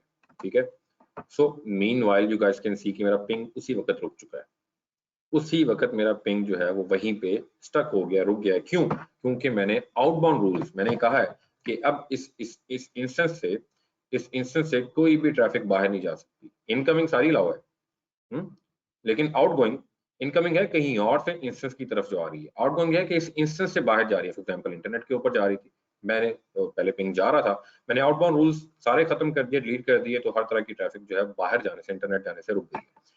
सर क्यों जरूरत है इंटरनेट पे जाने की? यार डेफिनेटली ये आपका इंस्टेंस है, तो आपको कुछ चीजें इंटरनेट से डाउनलोड करनी है, इसका ऑपरेटिंग सिस्टम अपडेट करना है, सिक्योरिटी पैचेस जो अपडेट करने हैं, कुछ सॉफ्टवेयर जो है, कोई टूल्स जो है वो आपने इसके ऊपर इंस्टॉल करने हैं, डाउनलोड करने हैं, तो डेफिनेटली इसकी कनेक्टिविटी इंटरनेट के साथ होनी चाहिए। ठीक है, लेकिन अगर आप ये काम करते हैं तो डेफिनेटली इंटरनेट से इसकी कनेक्टिविटी क्या हो चुकी है, खत्म हो चुकी है, मतलब इससे ट्रैफिक जो है बाहर नहीं निकल सकती। तो दोबारा मैं रूल को ऐड करता हूँ, आउटबाउंड रूल्स को, और अगर हर तरह की ट्रैफिक, हर तरह की ऑल ट्रैफिक जो है मैं क्या करता हूँ, फ्रॉम एनीवेयर अलाउ कर देता हूँ और सेव कर देता हूँ, तो अब आप दोबारा वापस आते हैं तो कुछ ही सेकंड्स के अंदर आपको पिंग दोबारा से कंटिन्यू होता हुआ, शुरू होता हुआ नजर आ जाएगा। तो that's all about the security groups. ये जो सिक्योरिटी ग्रुप्स हैं बेसिकली इट्स अ फायरवॉल जैसे ही कॉन्सेप्ट है सारे जो आपने पहले पढ़े हुए हैं, लेकिन यहाँ पे कुछ इंटरफेस और कुछ ऑप्शंस, उनके नाम वो थोड़े से डिफरेंट हुआ करते हैं, तो वो चीजें आपको साथ साथ देखनी पड़ेंगी। I hope this is clear to everyone. जी सर, यहाँ तक बिल्कुल साथ हैं जी सब लोग।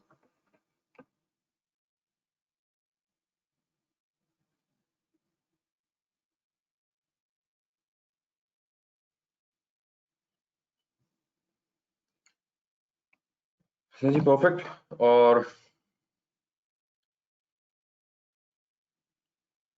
तो यार बहुत है अभी।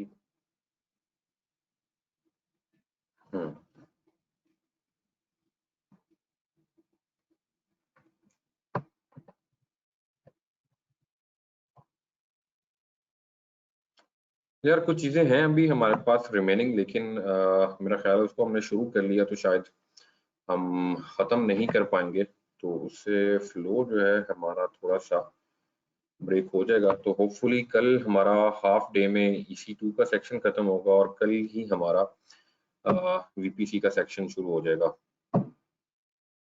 इनफ फॉर टुडे, चले यार, ठीक है।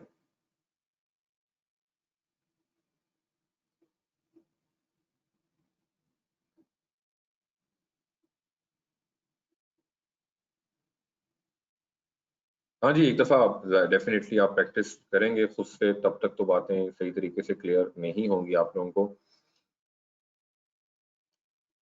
टास्क यार फिलहाल ज़ुएब ऐसा है कि जो कुछ मैं करवा रहा हूँ इसको एक दफ़ा खुद से गो थ्रू करें, ठीक है, उसके बाद टास्क बिल्कुल आप लोगों को दिए जाएंगे।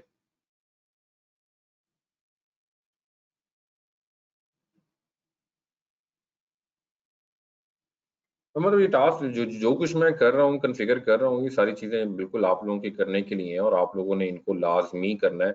अदरवाइज़ ये चीज़ें जो हैं वो आपकी समझ से बाहर भी चली जाएँगी अगर आप इनकी प्रैक्टिस नहीं करते, ठीक है? तो यार थोड़ा-सा कर लेते हैं और उसके बाद फिर मैं आपकी अटेंडेंस मार्क करता हूँ, फिर अल्लाह हाफ़िज़ कहते हैं आप लोगों को, ठीक है? तो एक काम लाज़मी करना है, हाँ, इम्पोर्टेंट चीज़ कि यार जैसे मैंने ईएमआई क्रिएट की, इसको चलते रहना नहीं छोड़ना, आपने यहाँ पर आना है और आपने इसको क्या करना है डी रजिस्टर करना है, ठीक है? रजिस्टर न्यू ईएमआई और डी रजिस्टर, कहीं बाज़ औक़ात डिलीट नहीं भी लिखा होता, टर्मिनेट भी लिखा होता, तो डी रजिस्टर करना है आपने इसको, ठीक है? ये आपकी ईएमआई डिलीट होगी। स्नैपशॉट्स पे आएँ और स्नैपशॉट्स जो हैं उनको भी आपने लाज़मी डिलीट करना है, ठीक है? क्योंकि ये इसके ऊपर बिलिंग पड़ती है आपको। जी, बहुत, ये तो ना खत्म होने वाली चीज़ें हैं। तो इलास्टिक आईपी मेक श्योर कीजिएगा आपने रिलीज़ कर दिया हो, ठीक है? जो चीज़ें मैं बता रहा हूँ सिस्टम बंद करने से पहले इन चीज़ों को आपने लाज़मी तौर पर जो है वो एक दफ़ा वाइंड अप करना है चीज़ों को और इंस्टांसेस में आते हैं तो डेफ़िनेटली आपका इंस्टेंस अप एंड रनिंग है, तो इसको भी आप क्या करके जाएँगे, डेफ़िनेटली इसको भी आप टर्मिनेट करके फिर ही अपने सिस्टम को क्लोज़ करेंगे। तो कल के लिए ना थोड़ा आइडिया ले लें आप लोग ताकि आप लोगों को पता हो कि कहाँ तक आप लोगों ने ख़त्म करके आना है और उसके बाद जी, बिल्कुल आप बैकअप रख रहे हैं जी उसका तो इसके ऊपर मेरा ख़्याल है $0.005 होता है पर जीबी के ऊपर। मतलब 1 जीबी का आपका बैकअप हो तो उसके ऊपर आपको $0.05 जो है वो कॉस्ट पड़ी होती है, ठीक है?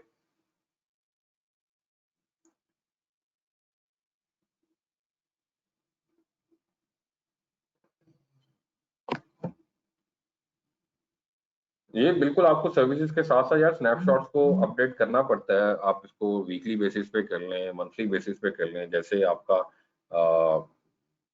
मतलब आपकी रिक्वायरमेंट्स हैं, जो आपकी हर हर कंपनी की अपनी अलग रिक्वायरमेंट होती है ना यार कि आप इसको मंथली बेसिस पे बैकअप बनाते हैं इसका या वीकली बेसिस पे बनाते हैं या डेली बेसिस पे बनाते हैं, तो बिल्कुल इन चीज़ों को मेक श्योर आपकी ऑर्गेनाइज़ेशन जो है बिल्कुल कर रही होती है। सो लिहाजा बेसिकली हम करेंगे क्या कि कल हम अपना फर्स्ट वेबसाइट जो है EC2 इंस्टेंस को as a web hosting server जो है वो लॉन्च करेंगे। लेकिन वो वेबसाइट कोई पूरी चलती चलाती कोई बहुत बड़ी वेबसाइट नहीं होगी, एक 1 लाइन का HTML कोड होगा जो हम यहाँ पे रन करेंगे। तो एक हमने ये काम करना है और एक हमने जो है वो बूटस्ट्रैप स्क्रिप्ट जो है वो रन करना है कि हम चाहते हैं कि जब कोई इंस्टेंस हम लॉन्च करें तो कुछ जो है वो टूल्स, कुछ सॉफ्टवेयर अगर मैं अपडेट करना चाहता हूँ ड्यूरिंग द लॉन्च टाइम, जैसे ही सिस्टम पावर ऑन हो, सर्वर आपका पावर ऑन हो, तो ये पैकेजेस जो है उसके ऊपर पहले से क्या हो चुके हों, इंस्टॉल्ड हो चुके हों, तो वो चीज़ें भी हम कल इसको कॉन्फ़िगर कर रहे होंगे। उसके बाद यहाँ पे थोड़ा-सा आप देख लें कि अगर हम इनको थोड़ा-सा टच कर लें आज, placement groups, EC2 placements group. तो जो प्लेसमेंट ग्रुप हैं, वो बेसिकली कुछ स्ट्रैटेजीज़ हैं जो कि आप खुद से डिफाइन करते हैं। उसमें 3 तरह की स्ट्रैटेजीज़ होती हैं आपके पास। इसमें क्लस्टर है, स्प्रेड है और पार्टीशन है, ठीक है? क्लस्टर बेसिकली हमारे पास एक ऐसा इंस्टांसेस होते हैं जो हम एक ही साथ रखते हैं जिसमें हमें लो लेटेंसी मिलती है, हाई थ्रूपुट मिलती है और ये सिंगल अवेलेबिलिटी ज़ोन के अंदर होते हैं। इसका फ़ायदा नुकसान क्या हो सकता है? देखें जैसे ये आपका एक सेम रैक है और सेम रैक के अंदर आपके इंस्टांसेस लॉन्च होते हैं and these instances are interconnected with each other with 10 gigabit per second bandwidth between the instances, ठीक है? So this is the pros और cons क्या है? If one rack fails, same rack है, same availability zone है, तो 2 risk है यहाँ पर। अगर आपका पूरा का पूरा रैक डाउन होता है, कोई पावर सप्लाई की वजह से या किसी और शॉर्ट सर्किट की वजह से कुछ भी हो सकता है, तो डेफिनेटली आपका पूरा का पूरा क्लस्टर डाउन हो जाएगा। और अगर सेम और ये होता सेम अवेलेबिलिटी जोन के अंदर है, तो अगर आपका एजी डाउन होता है तो डेफिनेटली आपका पूरा का पूरा जो इंस्टांसेस हैं, आपकी जो सेंसिटिव एप्लीकेशंस चल रही हैं, वो सारी की सारी डाउन हो जाएगी, ठीक है? यूज केसेस कहाँ पे इस्तेमाल किया जा सकता है? Big data job that needs to complete fast, जहाँ पर आपको हाई थ्रूपुट चाहिए, तो वहां पर आप बेसिकली इन क्लस्टर्स को यूज करते हैं। An application that needs extremely low latency and high network throughput, तो वहां पर बेसिकली आप क्लस्टर्स की बात करते हैं। Practically we are not going to configure that, but मैं दिखा देता हूं कि इन चीजों को आप कैसे कॉन्फ़िगर कर सकते हैं। सो आप थोड़ा सा नीचे आते हैं तो प्लेसमेंट ग्रुप्स की यहाँ पे आपको ऑप्शन नजर आती है।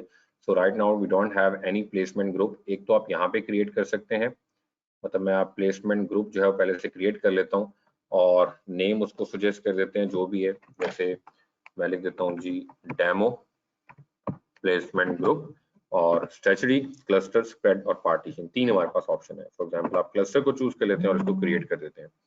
अब ये सिर्फ एक प्लेसमेंट ग्रुप जो है वो आपका क्रिएट हुआ है, ठीक है। अब होगा क्या, करना क्या होगा कि जब मैं इंस्टांसेस पे EC2 डैशबोर्ड पे जाता हूँ और इंस्टांसेस पे जाता हूँ, एक इंस्टेंस लॉन्च करता हूँ और मैं AMI जो है यही चूज कर लेता हूँ and I am good with instance type which is D2 micro. Instance detail के अंदर फॉर एग्जांपल मैं बाजी पढ़ा रहे हैं, क्या करें, कॉल्स भी मिस करनी पड़ी हैं, तो 10 इंस्टांसेस लॉन्च कर रहा हूँ। हालांकि बेगम की कॉल है, जूतियां पड़ेंगी मुझे। 10 इंस्टांसेस हैं जी, वो मैं लॉन्च कर रहा हूँ। और यहाँ पर अगर आप देखें प्लेसमेंट ग्रुप्स के अंदर आए आप, तो प्लेसमेंट ग्रुप मैंने अभी क्लिक किया था प्लेसमेंट ग्रुप के ऊपर, और यहाँ पर अगर आप देखें तो add to existing placement group, बिल्कुल जी, हम एग्जिस्टिंग प्लेसमेंट ग्रुप के अंदर जो है वो ऐड करना चाहते हैं। तो यहाँ पर आप देखिए मैं जो वो प्लेसमेंट ग्रुप बना कर आया हूँ अभी, डेमो प्लेसमेंट ग्रुप, वो यहाँ ऑप्शन आ रही है, मैं इसको सेलेक्ट कर लेता हूँ। और अब मेरा बेसिकली ये 10 के 10 इंस्टांसेस जो है, जो मैं यहाँ पर लिख रहा हूँ 10 इंस्टांसेस, ये 10 के 10 इंस्टांसेस जो है वो क्या बना लेंगे, प्लेसमेंट ग्रुप बना लेंगे, ठीक है। तो इस तरह से जैसे स्लाइड के अंदर आपको नजर आ रहा है कि 10 इंस्टांसेस मैंने लॉन्च किए हैं, तो 10 इंस्टांसेस जो है वो बेसिकली इस सेम रैक के अंदर, सेम एबिलिटी जोन के अंदर क्लस्टर की फॉर्म में क्या होंगे, लॉन्च होंगे। और इनके दरमियान जो नेटवर्क की परफॉर्मेंस है जो कि 10 गीगाबिट पर सेकंड बैंडविड्थ जो मिल रही है, वो उसको मैनेज करने की रिस्पॉन्सिबिलिटी जो है वो AWS की है, तो मेरी रिस्पॉन्सिबिलिटी नहीं है। सो ये हमारे पास ऑप्शन होती है क्लस्टर की, और क्लस्टर के अलावा आपके पास स्प्रेड की ऑप्शन है और पार्टीशन की ऑप्शन है। स्प्रेड के अंदर बेसिकली क्या होता है, आपके डिफरेंट हार्डवेयर के ऊपर डिफरेंट इंस्टांसेस होते हैं और डिफरेंट अवेलेबिलिटी जोन के अंदर होते हैं, ठीक है। तो फेलियर जो है उसकी टेंशन नहीं रहती, साइमल्टेनियस फेलियर की। अगर एक हार्डवेयर डाउन हो गया तो कोई बात नहीं, दूसरा हार्डवेयर तो ठीक है, उसका इंस्टेंस भी ठीक है। अगर पूरा AZ भी डाउन हो गया, अवेलेबिलिटी जोन पूरा डाउन हो गया, तो आपके पास मल्टीपल AZs हैं, तो आपकी सेंसिटिव एप्लीकेशंस जो है बेसिकली इस स्प्रेड के सिनेरियो के ऊपर भी चलाई जा सकती हैं। जो क्रिटिकल एप्लीकेशंस हैं, where each instance must be isolated from the failure from each other, मतलब एक इंस्टेंस मेरा फेल होता है, एक रैक फेल होता है, एक हार्डवेयर फेल होता है, तो उसका दूसरों पे इम्पैक्ट नहीं पड़ना चाहिए। तो application that needs to maximize high availability, जहां पर आपको बहुत ज्यादा हाईली अवेलेबल चाहिए एप्लीकेशंस, वहां पे आप बिल्कुल स्प्रेड की तरफ मूव करते हैं। साइमल्टेनियस रिस्क है उसको रिड्यूस कर दिया जाता है, और EC2 इंस्टांसेस जो है डिफरेंट फिजिकल हार्डवेयर के ऊपर होते हैं। कौन से हैं, लिमिटेड टू 7 इंस्टेंस पर AZ, एक AZ के अंदर आप मिनिमम जो है वो मैक्सिमम 7 इंस्टांसेस जो है पर प्लेसमेंट ग्रुप जो है वो लॉन्च कर सकते हैं। और आखिर में आपके पास ऑप्शन आती है पार्टीशन की। पार्टीशन में अगेन आपका अवेलेबिलिटी जोन जो है वो एक ही होता है, लेकिन इसमें डिफरेंट पार्टीशंस होती हैं। तो एक आधी पार्टीशन अगर आपकी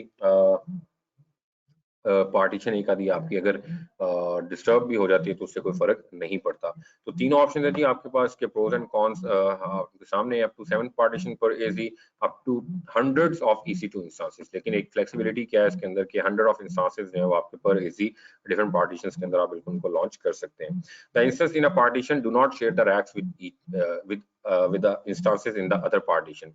तो एक पार्टीशन दूसरे पार्टीशन के साथ इंस्टांसेस उनके आपस में रैक्स वगैरह शेयर नहीं होते, ठीक है। So these are the 3 options जो कि बेसिकली क्या है, प्लेसमेंट ग्रुप्स कहलाते हैं, EC2 प्लेसमेंट्स ग्रुप, ठीक है। तो नहीं यार, अब कहीं और से कॉल थी कोई बेगम बस एक दफा कॉल करती है, उसको पता है दूसरी बार कॉल की तो उल्टा पड़ सकता है काम। तो प्लेसमेंट ग्रुप्स में हमारे पास 3 ऑप्शन हैं, क्लस्टर, स्प्रेड और पार्टीशन की, जो कि आप लोगों के साथ डिस्कस किए मैंने। Definitely I am not going to launch and I am not going to configure these things because इसके ऊपर आपको बिलिंग पड़ती है, तो लिहाजा जिन चीज़ों से मैं अवॉइड करवा सकता हूँ आप लोगों को करवा सकते हैं, और इसमें हमें लैब करने की फिलहाल जरूरत भी नहीं है। ना तो हमारी कोई हाई एंड एप्लीकेशन चल रही है, ना हमारी कोई सेंसिटिव एप्लीकेशन चल रही है कि हम उसको परफॉर्म करके देखें, ठीक है। बट ऑब्वियसली कुछ चीज़ें हम लैब कुछ ही परफॉर्म नहीं करेंगे जिसके ऊपर मुझे भी प्लेंटी पड़ेगी, बिलिंग पड़ेगी, और आप भी प्रैक्टिस करेंगे तो बिलिंग पड़ सकती है। ठीक है जी, यहाँ तक हम लोग आज का सेशन वाइंड अप करते हैं। इसके बाद अटेंडेंस जो है वो मार्क कर लेते हैं आज की। तो काइंडली आप लोगों से